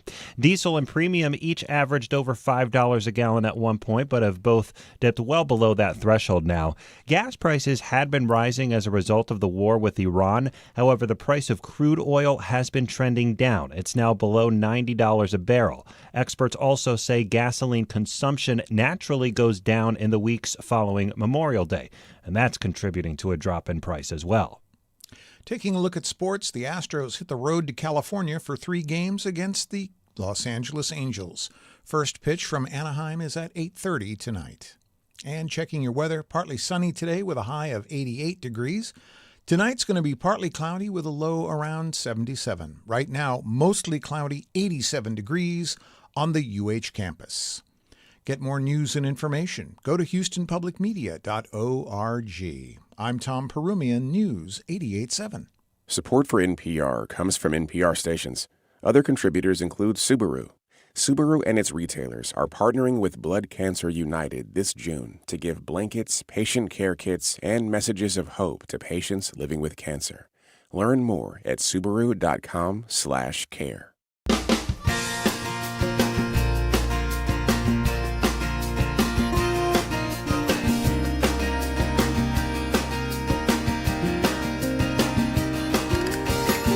Live from Houston Public Media and News 88.7, it's Hello Houston, an open forum on today's biggest stories affecting Houston and beyond. Call now, 713-440-8870, or let us know your thoughts on today's topics by emailing us at talk@hellohouston.org. And now, Hello Houston with Ernie Manous. And since no man is an island, here with me on my little desert island today is Michael Adkison from the News 88.7 newsroom. I like it. You like it? Yeah. Mm-hmm. So do you like better covering space or World Cup? You've been really big on both of those for us this spring. Those have been my 2 big coverage areas. Yeah. I covered the Artemis 2 mission. I don't want to say something that's going to get me in trouble. I will say, here's how I'll put it. With Artemis, it was like, it's coming, and it's going to last 10 days, and I knew what the coverage was going to look like. Obviously, we were prepared if something should go wrong, but, they have that meticulous schedule, minute by minute. Here's what they're doing. So it was, it was exciting, but it was not a heavy lift to be like, I know what's going to happen, essentially. Yeah. With World Cup, it's 3 weeks in the sun. I'm going to be and I have no idea what's going to happen, essentially. So it's a little bit more, it's harder, it's more unknown. And that makes it more exciting, but it also makes it more intimidating to a certain extent. So it's tough to say. Tough to say. Yeah. Speaking of things that are tough to say, there's a lot going on. You like that segue? In politics now, we are finally putting behind, at least for us, we have put runoffs behind us, and now we're starting down the road of the election and the general election in November, and we're seeing how different folks are falling out and who's endorsing who. And you were telling me right before we came on air of a very unique endorsement that's happening. Who's endorsing whom? I'll add Ernie. Excuse me. That took the light out of his eyes as I said that. No, a really interesting endorsement. It's not quite a big one. I don't know that it's going to change the scope of the race at all. Fascinating. But it's fascinating. So in the U.S. Senate race here in Texas, Ken Paxton versus James Talarico, Ken Paxton's attorney has just endorsed James Talarico for Senate. Dan Cogdell, who represented Ken Paxton in the 2023 impeachment trial, as well as in the securities fraud trials that Mr. Paxton faced, Dan Cogdell has now said he is putting his weight behind James Talarico. And of course, the Talarico campaign has latched onto this. This is the quote from Dan Cogdell, quote, "I defended Ken Paxton for years in the impeachment trial and in state criminal cases, but in my view, respectfully, I think Ken has lost sight of his core mission, which is to represent the people of Texas. And unlike Ken, I believe to my core that James Talarico believes in unity over division and that he knows how to assemble not only Democrats, but independents and Republicans, and we need that right now." Again, I don't know that this is going to change how people vote, but it is very interesting. And this is what separates you and I. I think it's huge. Really? That somebody from what you would consider the very inner circle, and in a race that's so close and that people are so concerned with, that somebody who would be your consigliere, your confidant, would come out against you after everything they fought for you for, seems very eye-opening. Yeah. And would lead me, if I were a supporter of this candidate, to want to look more now. Yeah. Why would someone this close, who has fought for this candidate for so long, suddenly say that? Right. Or what's the motivation behind saying it instead of just quietly going to the ballot box and voting that way? Why is this person so sure that they need to let people know, I don't endorse my longtime client? Sure. To me, I keep saying it's fascinating. It's very interesting. And I think it's definitely a talking point. I'm not trying to dismiss it as anything. I think there's nothing that speaks to Paxton's job and how he's approached it that's new. We knew about the impeachment. We knew about the securities fraud, and still the Republican Party nominated him as Senate. So sure, it is his attorney who represented him in those things, but if the impeachment and the fact that he had criminal charges brought against him, which we mentioned in the last hour, again, there was no conviction. I believe the case was dismissed eventually. But we knew about those things as we went into the primary election, and still the Republican Party chose him over John Cornyn. So I don't know how many Republicans are going to be swayed by this, let's say. Well, how many people are going to jump ship and now put their weight behind Talarico? For me, it's interesting because we were talking about Plattner in Maine earlier in the show, too, about how character matters or doesn't matter, in today's day and age. And this one is that this endorsement of Talarico over Paxton by Paxton's lawyer is not about necessarily character. It's about belief in his work ethic, that Paxton would not work for the people of Texas to bring us together and make change and move forward, that James Talarico would. So it's not, that's why I think it's interesting. It's not about Ken Paxton's a bad person. I know where all of his skeletons are, and I wouldn't vote for him. He's not saying that. He's saying from a policy point of view, I believe this person would serve this. And that's what fascinates me about it. Yeah. And in that point, I think it would sway voters. I think if it were character-driven, to what you said, we knew about this. We heard about the divorce. We heard about this and that and the other thing. This is attacking him directly on how he views his job moving forward. Sure. That's why I think it's interesting. I also think it's notable. This is going to sound silly that I'm even saying this in so many words, but he endorsed Talarico. He could have not made an endorsement. That's what I'm saying. He could have kept his vote to himself. Right. He could have just said, I'm not voting for Paxton, And said I'm not, and left it at that. Meaning he could have maybe not voted in that race. There are varying degrees of what he could have done, and he did went the most. To the nuclear. He said, "I'm going Democrat in right. this race," and that's worth taking a moment and noting as well. It's interesting. We were talking about the Plattner thing earlier, and I still encourage people to call and tell us and share with us what your views are about, do candidates have to come from a moral center now? Do we still value that in our candidates? Or, as a lot of people have said, and I've heard this many times from a lot of the religious right, who would say, we don't agree with how Donald Trump lives his life, but he has moved our agenda forward, and therefore he's worth our support. He gives them what they want, regardless of who he is. Is that where we are right now as an electorate? Are we at the point where we don't care who you are or what you do as long as you deliver to me what I want? Right. Is that the trade-off? And is that a healthy trade-off for a democracy? Should that be who we are? Right. And there's, more scrutiny on Talarico in certain circles about his relationships in the past. And one of the arguments has been like, well, if we're putting scrutiny on Ken Paxton and his relationships, we should put them on James Talarico. And it speaks to where does public life begin? Where does private life begin? And again, where should a candidate be? I like the way you put it. Where should a candidate be coming from a moral center of, they're a good person. They just happen to have one political belief over the other. Or do their personal morals and values matter more in the election? I think that also applies to art, too. And we see that with performers and stuff. If they make a political statement, then, you don't listen to their music anymore. You turn away from them. They're blacklisted. But should they be? Where do we decide, can you separate the art from the artist? Yeah. Can you separate the politics from the politician? Can you separate not the politics, but their personal lives from the politics? Yeah. How do we make those balances today? Right. And in the past, we thought, I think part of it was we thought we knew what their moral center was, even though it may not have truly been. It was the image that was put out there. Sure. Anyway, that's on that. That's from the first hour. If you have a thought, feel free to give us a call or join us in that. Let's move on to what we were told to talk about, which is the topics of the day. Michael, take us into the headline. All right. Late last year, Texas electricity officials faced an astonishing rush of requests from data center developers wanting to connect to the state's grid. ERCOT, the grid operator, was logging dozens of new requests each quarter from companies that sought to pull more electricity than traditional data centers did by a long shot. The Texas Tribune reports developers and speculators had been buying up land across the state, looking to cash in on a chance to construct massive warehouses filled with computers to power AI for companies like Meta, Amazon, and Google. Older, smaller data centers ran the internet. AI and cloud computing demand much more.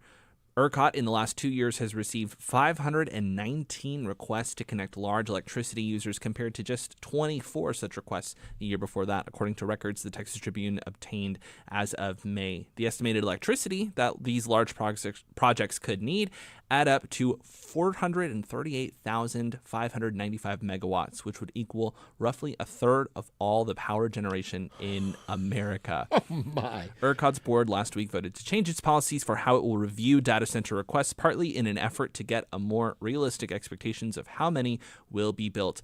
Let us know your thoughts on data centers. Would you welcome one next to your home? Are you living next to one right now? Give us a call or text 713-440-8870. Ernie, data centers, they are. You had quite the reaction there as I read that off. I'm kind of astounded. No, I guess maybe I didn't follow this story correctly. Wasn't the argument that these data centers were going to have their own power generation systems, that were going to be producing their own power or aiding in the production of power for the resources they needed? That's certainly been a conversation of Doesn't sound like that's happening. Well, yes. So it's this idea of, you're going to be taking, what are you going to be giving, and how are you going to balance that out?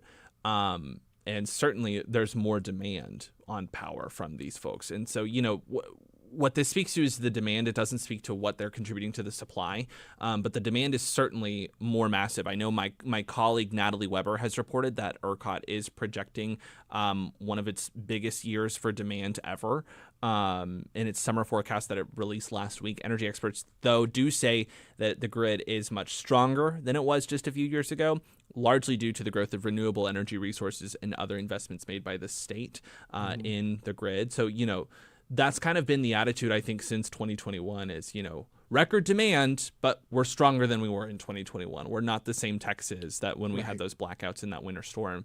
And I feel like every summer we still hold our breath.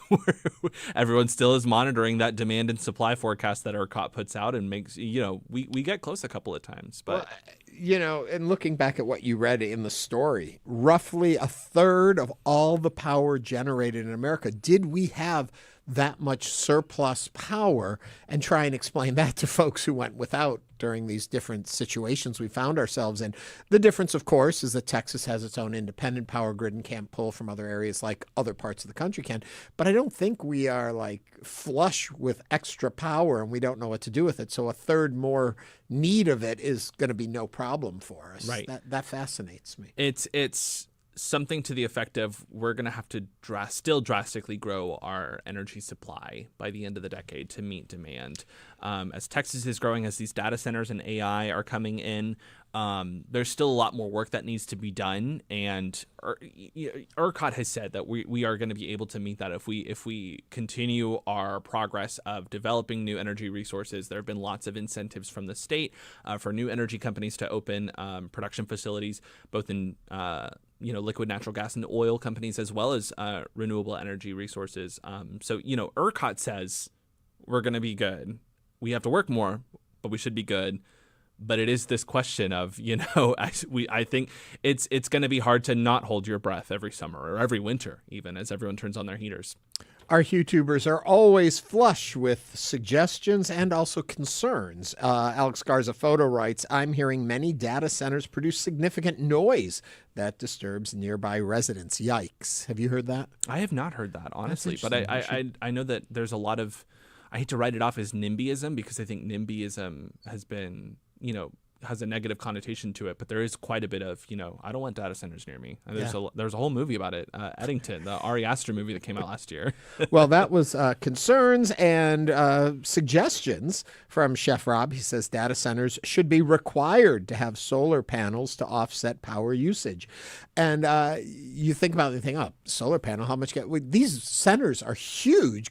They could probably pull in a lot of solar power. Yeah. Not enough to offset, it seems, what they're needing, but really kind of amazing. One topic that I have, full disclosure as a reporter, I have not spent a lot of time looking into this, but Elon Musk, SpaceX, one conversation they're having is putting data centers in space, which, SpaceX can be kind of polarizing sometimes, but the idea of we can put all these in space and use solar power for it while it's getting it straight from the sun and it's not in your backyard, I think is a really interesting topic. It's interesting. How much more junk can we put in space, though? I just always think, they're going to be these huge floating data centers that are going to block the sun, so we can't get solar power. One man's junk, Ernie. One man's junk. Is another man's data center.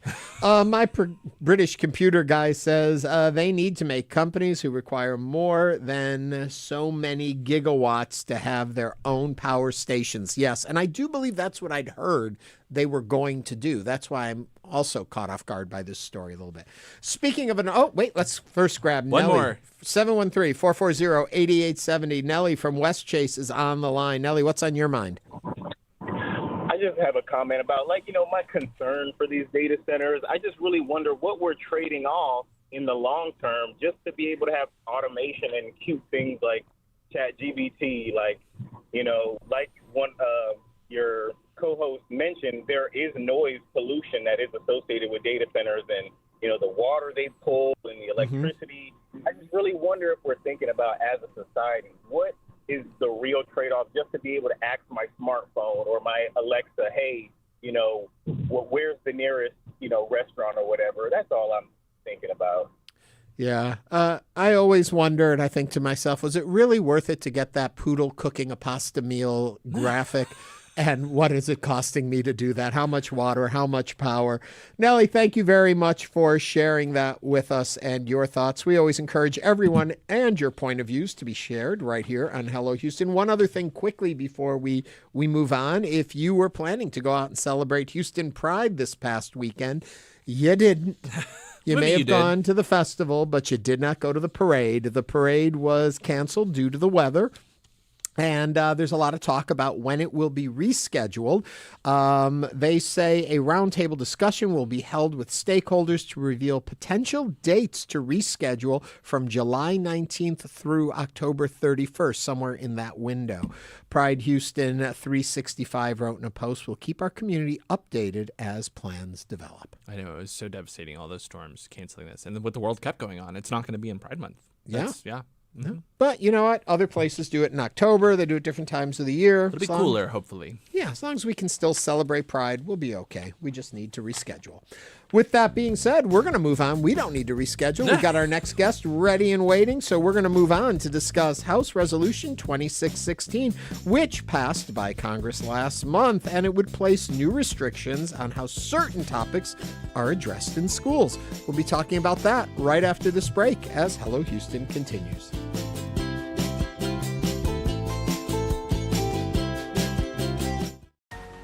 We know you value Houston Public Media. That's why you're watching right now. So take the next step and become a new member of the station you rely on. Every gift makes a difference. And what matters most right now is supporting the station that brings you the news and information you rely on. It only takes a minute to make a big difference. So join as a new member today at houstonpublicmedia.org/donate or call 800-364-8300. 3 o'clock. This is Republicans doing what Democrats have been saying for more than a year they needed to do, which is use their power, use their leverage to push back on the president at a moment of, pretty potent anger among Republicans about some of the things the president has done. I'm Michael Barbaro. That's Today on the Daily from the New York Times. You can hear The Daily. It's on tonight at 7 o'clock. Support for Houston Public Media comes from Chariot Energy, offering customers electricity plans that match their energy use schedules and lifestyles. All plans come with 100% renewable energy. Details at chariotenergy.com. Houston Public Media presents the Moth Story Slam June 9th at River Oaks Theater. Doors open at 7 p.m. The theme of the night is Dream On, stories about your lifelong aspirations. Tickets at houstonpublicmedia.org/The Moth. Tonight on Houston Public Media TV 8, Great Performances presents the Andrea Bocelli 30th Anniversary Concert with Ed Sheeran, Brian May, John Batiste, and more. Tonight at 8 on TV 8. Support for Houston Public Media comes from the Museum of Fine Arts Houston, presenting a Juneteenth celebration at Bayou Bend. Guests are invited to a family-centered program in honor of the Juneteenth holiday, June 14th. More at mfah.org.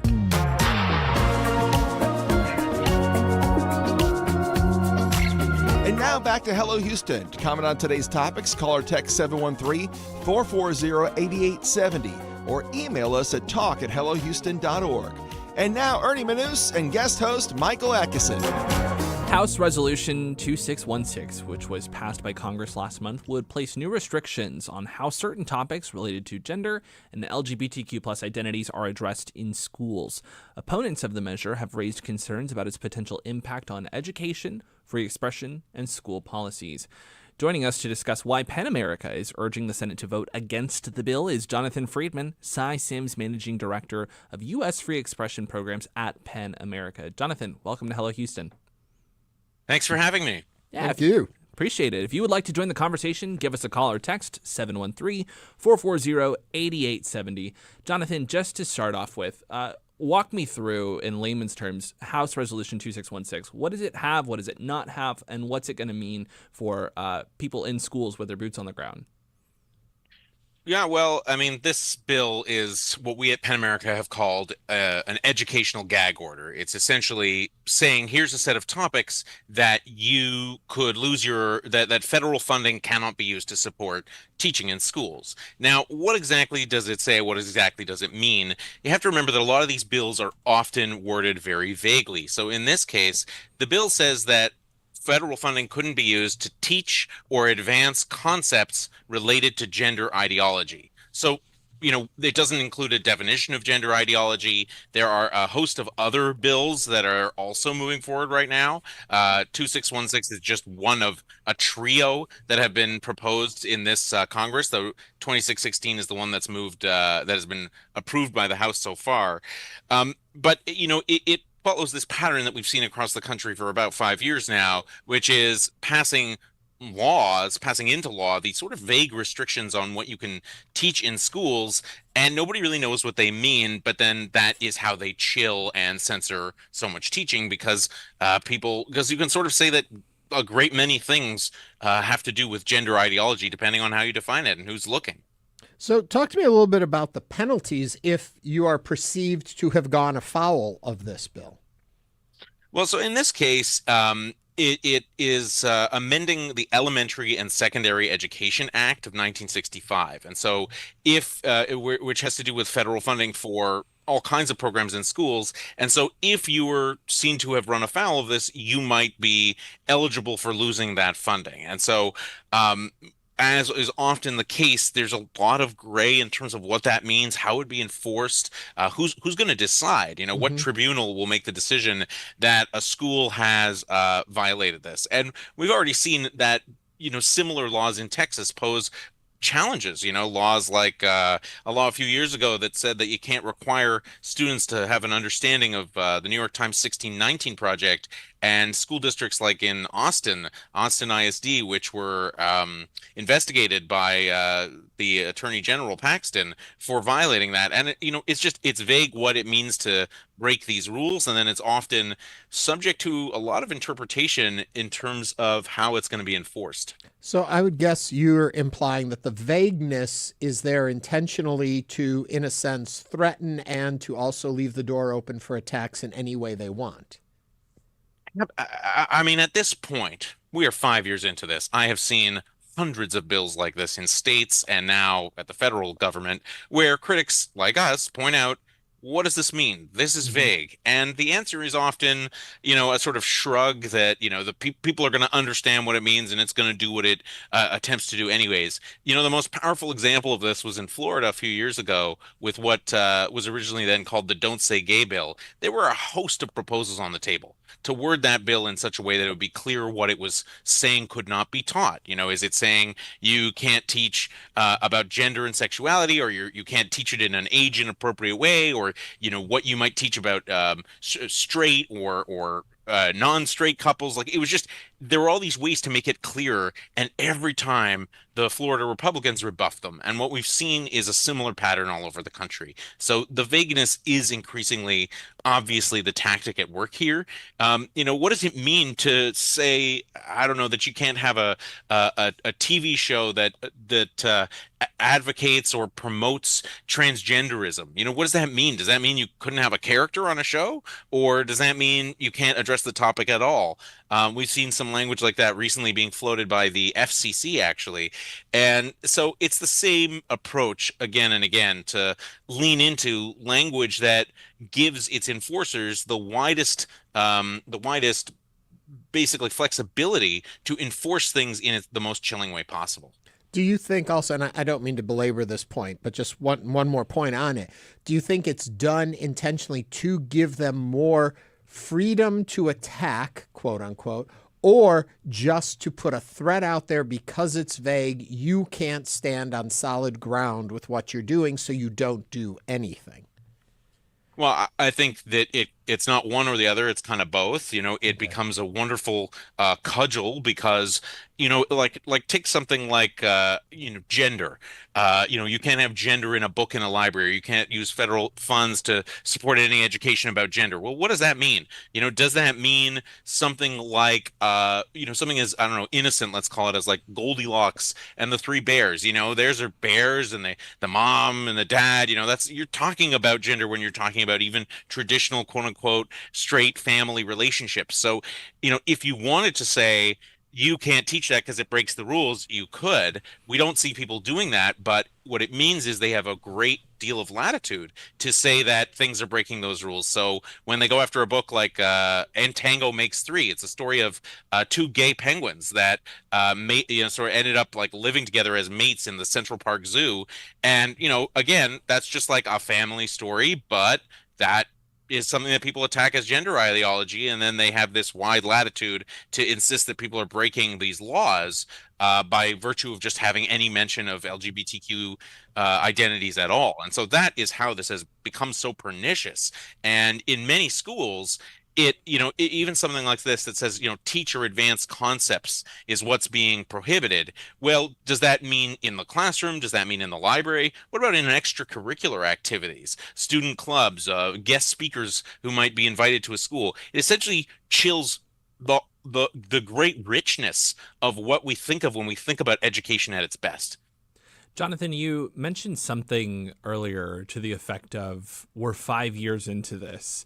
I'd love to hear you expand on that and walk me through it. I think when I heard about this story, in my mind, one of the first things I thought of was, haven't we already done something like this? I feel like we're relitigating a lot of the same issues. Walk me through what makes this different and that sort of aspect as I was talking about, almost like a sense of like fatigue on the issue of having to relitigate this over and over again. What does that mean for the fight that you guys have? Yeah, I mean, I think one of the most important historical parallels actually comes from the 1920s, when a number of states passed laws trying to ban the teaching of Darwinian evolution in schools. And if you think of that today as, just something outrageous, well, it was outrageous then, but nonetheless, that's what today's bills are being patterned on. And about 5 years ago, there was an idea that started from Senator Tom Cotton that was similar to this, to threaten to defund schools for teaching any materials related to the 1619 Project from the New York Times. And today in Texas, that is what that law influenced, that proposed law federally influenced the law in Texas.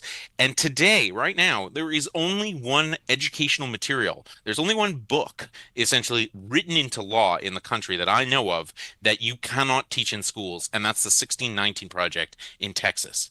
And, of all the things that you would say people aren't allowed to read in a school, it's pretty astounding that that is the one that has been elevated to that level. And so that one passed in 2020 or 2021, maybe 22, but this has been building since then, with more and more similar laws being introduced in different states. And it also started originally with a lot of laws that applied broadly to K-12 schools and universities. And then those two sort of streams of attack have evolved in different directions. So now you're more likely to see bills federally or at the K-12 or at the state level that are focused squarely on K-12 schools. And then in the university sector, they're doing other things. They're trying to say, they might say, as they have in Texas, the Board of Regents has more power to determine course curricula, or banning faculty senates. All of it is designed, it's all oriented towards the same goal, which is to, frankly, suppress freedom of education, freedom of inquiry, freedom of thought, freedom of speech in schools and universities. But they're getting more specific in each of these sectors with how they're approaching it. There are supporters of this that would say, but this bill is in place to strengthen parental rights.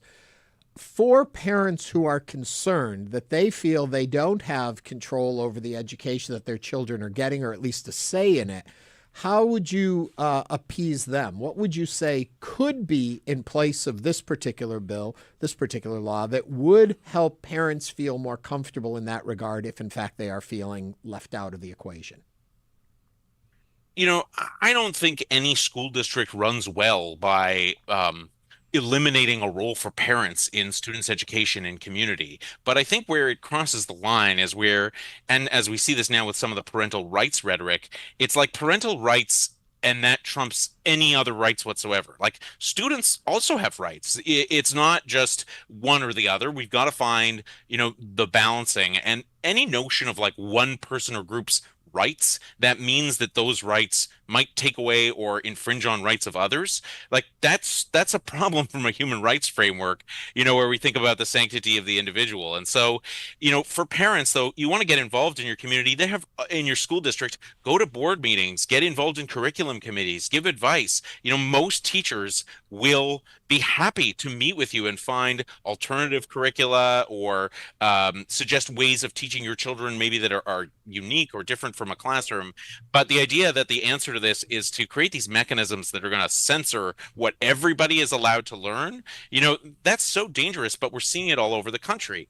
What happens if you have, a classroom of diverse, kids from different backgrounds, different religions, and you can't teach any two kids the same thing? Everybody wants to know, every parent is exercising their right to the fullest to determine exactly what their own child is allowed to learn.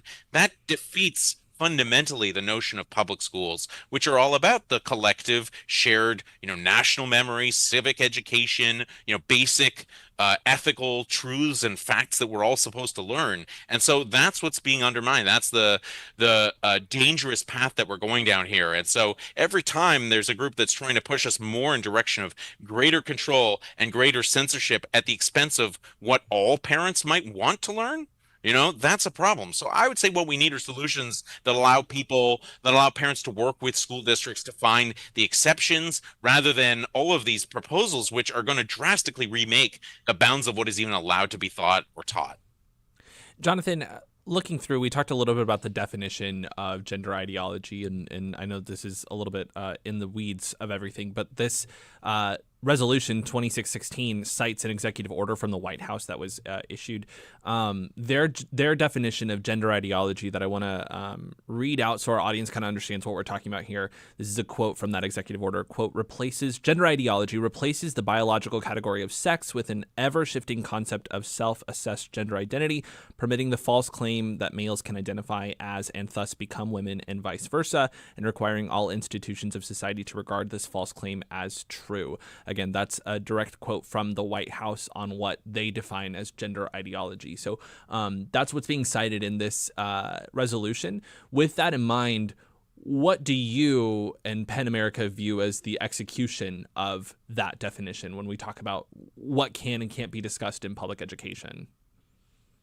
Well, you read that definition to 6 people on the street. Do they understand what the heck that means? Do they understand what we're really saying here in terms of sex and gender and what that's going to mean? Because I'll tell you what it means. It means potentially that if you are studying fish species that change genders over their lifestyles, or change sex over their lives, can you still talk about that? Can you still investigate that in a university? Can that still be in a book? There's a book that's being banned all over the country. It's called The Wish Tree, and it talks about a species of tree that essentially pollinates as both male and female. I didn't make that tree up. You didn't make that tree up. That tree is a real tree. Shouldn't we, as humans who are interested in studying, the bounds of knowledge of the world, want to understand that tree? And would this definition of gender ideology, as you just read it, mean we couldn't read a book about that tree in schools? I mean, that's basic science. And so I understand the politics of the moment surrounding this. I understand that there has been evolving ways of thinking in academic circles about these issues, but there are also a whole host of ways in which this has long been playing out in people's lives. And so every time the government is articulating in some way a set of ideas that everyday American citizens are forbidden from thinking about, from studying, from understanding, we have to treat that with an extreme amount of skepticism, because that is part of the authoritarian playbook, telling us, having the government, the federal government, tell us all, what we're allowed to think and understand and ask questions about. And that's very chilling. And so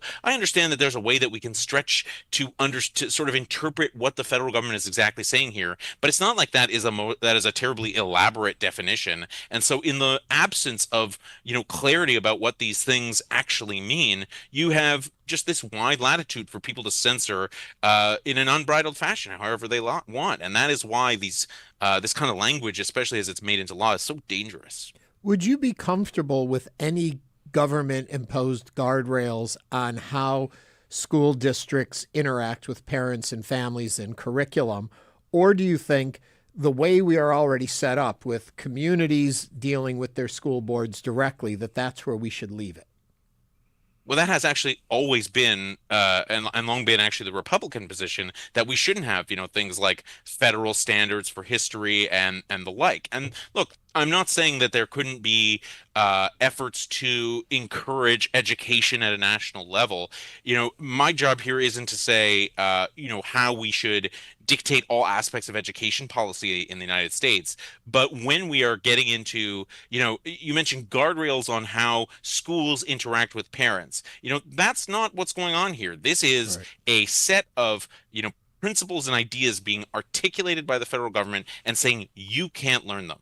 And the same has been tried by Democrats, not federally, but something similar was proposed this year in Virginia in this legislative session, that in Virginia Democrats passed a bill from the House that would dictate how January 6th could be taught in Virginia schools. And we came out opposing that as well. That bill was going to say that that teachers would have to teach that the attack on the Capitol of January 6th was unprecedented. They would have to teach that everybody at the January 6th attack on the Capitol, that the entire attack was unpeaceful. They would have to teach that that the whole thing was rooted in that you couldn't say that it was rooted in accusations about cheating in the 2020 election. I mean, basically, you're similarly creating a situation where teachers are going to be handcuffed, where they can't just answer a student question because they're kind of doing these mental gymnastics about what they can say and not say. And, I interviewed someone who is an expert that's done an oral history of January 6th,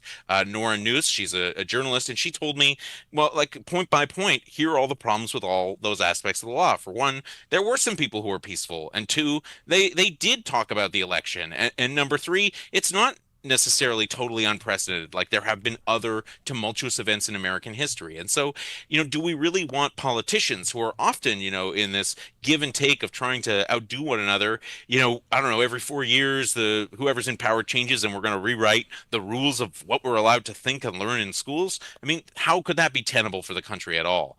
Totally disruptive to, what we think of as important for education. And so, to your question, do I think that the government, the federal government, state level governments should be writing educational gag orders? We don't believe in this thing, or we find this set of ideas disfavorable, and therefore no one in schools can think about it, read about it, teach about it. And I think that's just totally opposite that sort of spirit of liberty and inquiry and democracy and freedom that has made the United States, known around the world. Jonathan Friedman is the Syms Managing Director of the U.S. Free Expression Programs at PEN America. Jonathan, thank you for joining us here on Hello Houston today. My pleasure. Thank you. Thank you very much. Coming up, a new development at the Houston Public Library. We're staying on books. Stay with us as Hello Houston continues.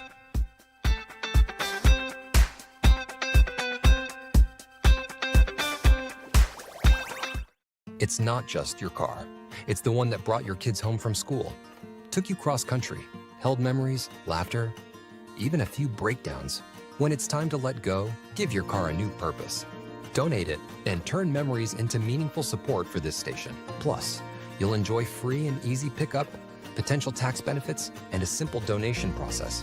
Your gift supports the programs you and your family love. Donate today and help keep public media strong. Call or donate online. Now at houstonpublicmedia.org/donate. I'm Stephen Dubner. On the next Freakonomics Radio, how the great physicist Richard Feynman recovered after helping to build the atomic bomb. He thinks there's no point in building anything, everything is going to blow up. And how he started a new life out west. At Caltech, he was a hero, right up to the end. Part 2 of the curious, brilliant, vanishing Mr. Feynman. That's next time on Freakonomics Radio. You can hear Freakonomics is on tonight at 10 o'clock. On July 4th, 2025, one of the deadliest floods in U.S. history tore through the Texas Hill Country. It was neighbors helping neighbors. We did our own search and rescue. After the Flood is about their stories. Find it wherever you get your podcasts on June 24th. Support for Houston Public Media comes from listeners like you and from attorney mediator Ron Bankston, providing in-person, video conference, and hybrid mediation and arbitration services. More information is available at ronbankston.com. Houston Public Media is a service of the University of Houston and is supported with your gifts to the Houston Public Media Foundation. More information available online at houstonpublicmedia.org/donate.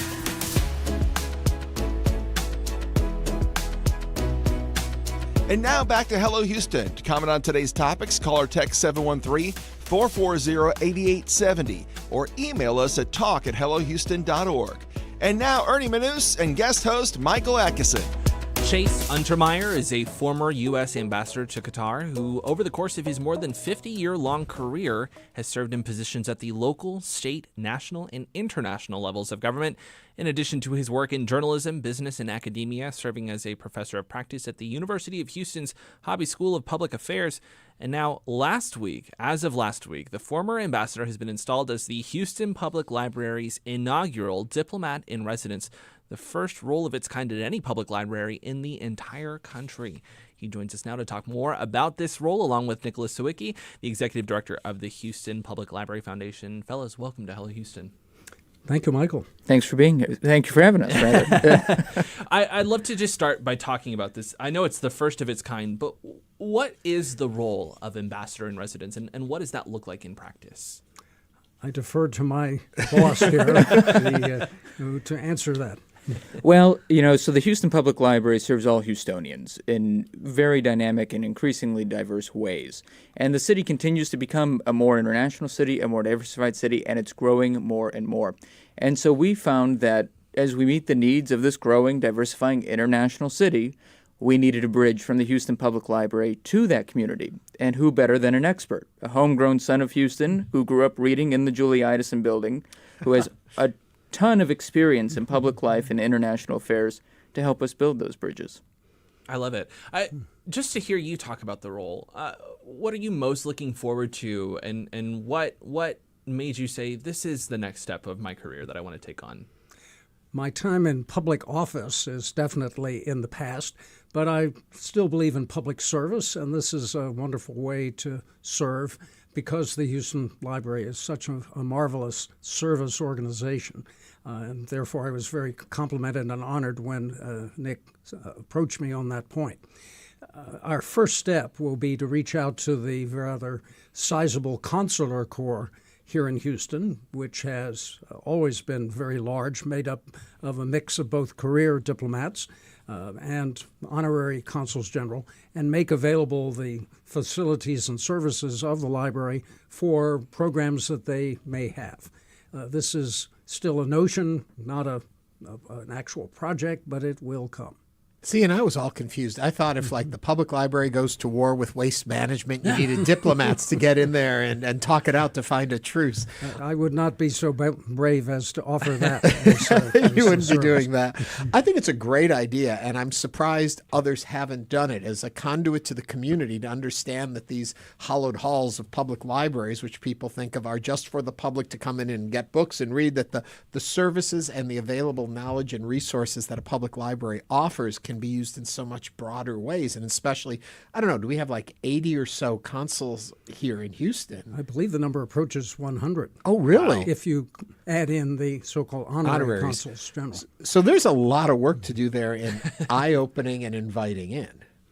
Very much so. And inasmuch as I have attained the age of 80, I can think back to Houston back in the 50s when I was a Boy Scout and working on my international citizenship merit badge, that you had to scratch around in the Houston of the 1950s, or at least a kid had to, in order to come up with international things. There was the Port of Houston, there were the energy companies, of course, there were great entities like the old Anderson Clayton Cotton Company that were very much involved in international things.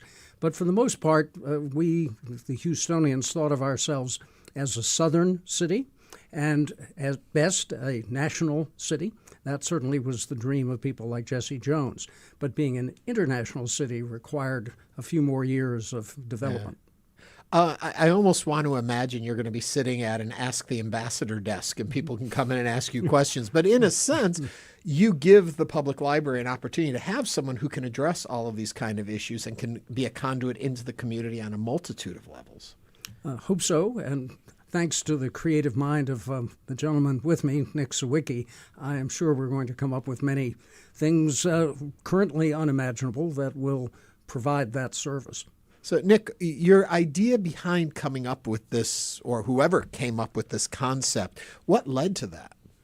Well, the Houston Public Library team led by Director Sandy Gaw and the exceptional leadership team there, and the 450 men and women who make the Houston Public Library work every day, really just we had a conversation about what are the needs, what are we seeing? When I started this job about 18 months ago, I visited every branch, I listened to the community, and it became clear that this is an international resource. When people move to Houston, they make use of the Houston Public Library because they want to know what's going on in the community and they want resources for their families. And so we saw this as a great opportunity. The other component with it was that learning transcends borders, right? It transcends everything. We always have an opportunity to learn from one another. And so just in our conversations with Director Gaw and her team, it became apparent that we needed to have an emphasis on this, and we're so grateful to the ambassador for stepping up and helping the library with this new effort. And we've talked a lot about the consular corps and going out into those areas. How else do you envision this role being used? Well, as Chase mentioned, that's still a developing idea, but there's so much with the consular corps already. We've already had conversations and are going to have conversations with several folks about, well, what are these writers in Sweden doing? And what are these writers in Mali doing? What are these writers in Buenos Aires in Brazil doing?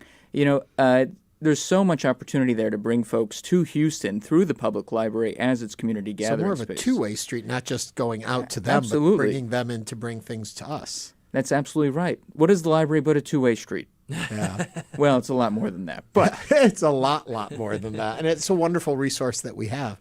I want to jump off library conversation for just a second since we have you here and ask you, because of your years of experience, any thoughts on what we're doing currently in the Middle East? I know it gets absolutely crazy to go there for just a moment or two, but I'm curious, do you see resolution in this period? Do you see things?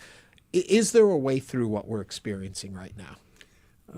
I don't claim to have access to the latest intelligence. I tune in to National Public Radio for wise what place. I Take yes. And every hour I tune in and sometimes hear something new and different as to what the policy is.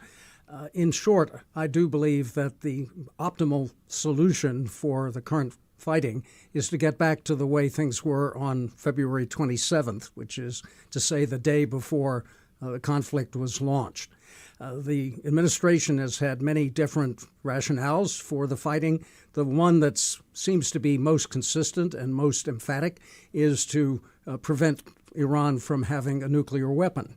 Mm-hmm. We were told a year ago that the nuclear facilities of Iran were all obliterated and that the nuclear material is buried under who knows how many megatons of rubble. Mm-hmm. And if so, what is the future of that material? Iran has always said, nobody believed them, but has always said it never wanted a nuclear weapon. But as long as it has that material in its territory, it has that potential. So yes, that is number one job of ending this conflict. And reopening the Strait of Hormuz is close behind that. That was not a worry before the conflict began, but it is definitely one, if not so much for the United States, because we luckily are now energy independent, as for other nations, our allies and even not so friendly nations that depend upon that waterway for providing energy resources. I bring that question up to kind of bring it back to the fact of having a resource like the ambassador within the public library realm.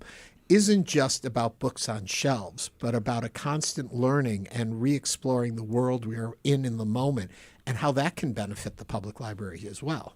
That's right. The library is not just about the moment here and now. It's about connecting us through time and space to one another. Don Miguel de Cervantes comes up with Don Quixote, right, 400 years ago, but there are still lessons about that we are still arguing about 400 years later. There are stories in the present now being published that help inform us on what cultures and people are feeling and thinking and understanding and how they're developing a view of the world. And we need to be able to connect with those people because Houston is a growing international city, but we don't have the full context without understanding how people are feeling and thinking and how we have that two-way conversation with them. Mm-hmm.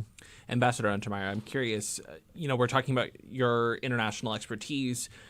Houstonians are very diverse, as we've talked about before. What is your experience working with Qatari people, Qatari officials? How does that translate into Houston and the diversity here? What do you bring to the table with your ambassador skills, shall I say? What the Qatari, the people of that nation, have long had is a relationship to this part of the world in many dimensions. Energy contracts are the most obvious. ExxonMobil, ConocoPhillips have always been very, very strong in Qatar. Secondly is the relationship between the state of Qatar and Texas A&M. Unfortunately, the Board of Regents a year or so ago voted to end the contract by which a very successful, highly beneficial campus of Texas A&M located in Qatar has operated. That was a very strong link that unfortunately is going to be broken at the end of the contract, I think, in a couple of years. And then thirdly is the fact that the Texas Medical Center at any given time has an estimated 150 people from Qatar alone, not to mention people from United Arab Emirates or Saudi Arabia, who are patients at the Texas Medical Center, and they bring family members and helpers to be part of their stay here in Houston. Time is unfortunately not our friend at this moment. They are playing us out. But Ambassador Nick, thank you both for coming in. Ambassador, please come back anytime. I know you're going to be busy now. They got you all working over there. But you can find me on shelf 32. We will look for you there. Thank you. All right, we want to thank Chase Untermeyer, who is a former U.S. ambassador and newly appointed Diplomat-in-Residence at the Houston Public Library, and Nick Sawicki, who is the executive director of the Houston Public Library Foundation.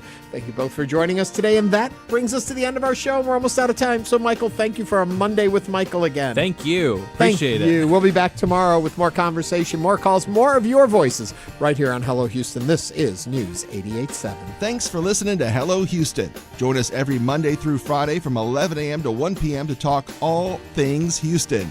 The Hello Houston production team includes Garrett Bowman, William Menjivar, Jen Altide, Todd Holslander, and Jim Kovacic. For the latest in local news, subscribe to the Hello Houston daily newsletter at houstonpublicmedia.org. Support comes from Metro. World Cup planning includes transit improvements intended to serve Houston after the final match. Metro provides bus, rail, and paratransit service and continues mobility enhancements across the region. More at ridemetro.org/Metro Now. Your NPR station, KUHF, Houston. It's 1 o'clock. Funding for Here and Now comes from MathWorks, maker of MATLAB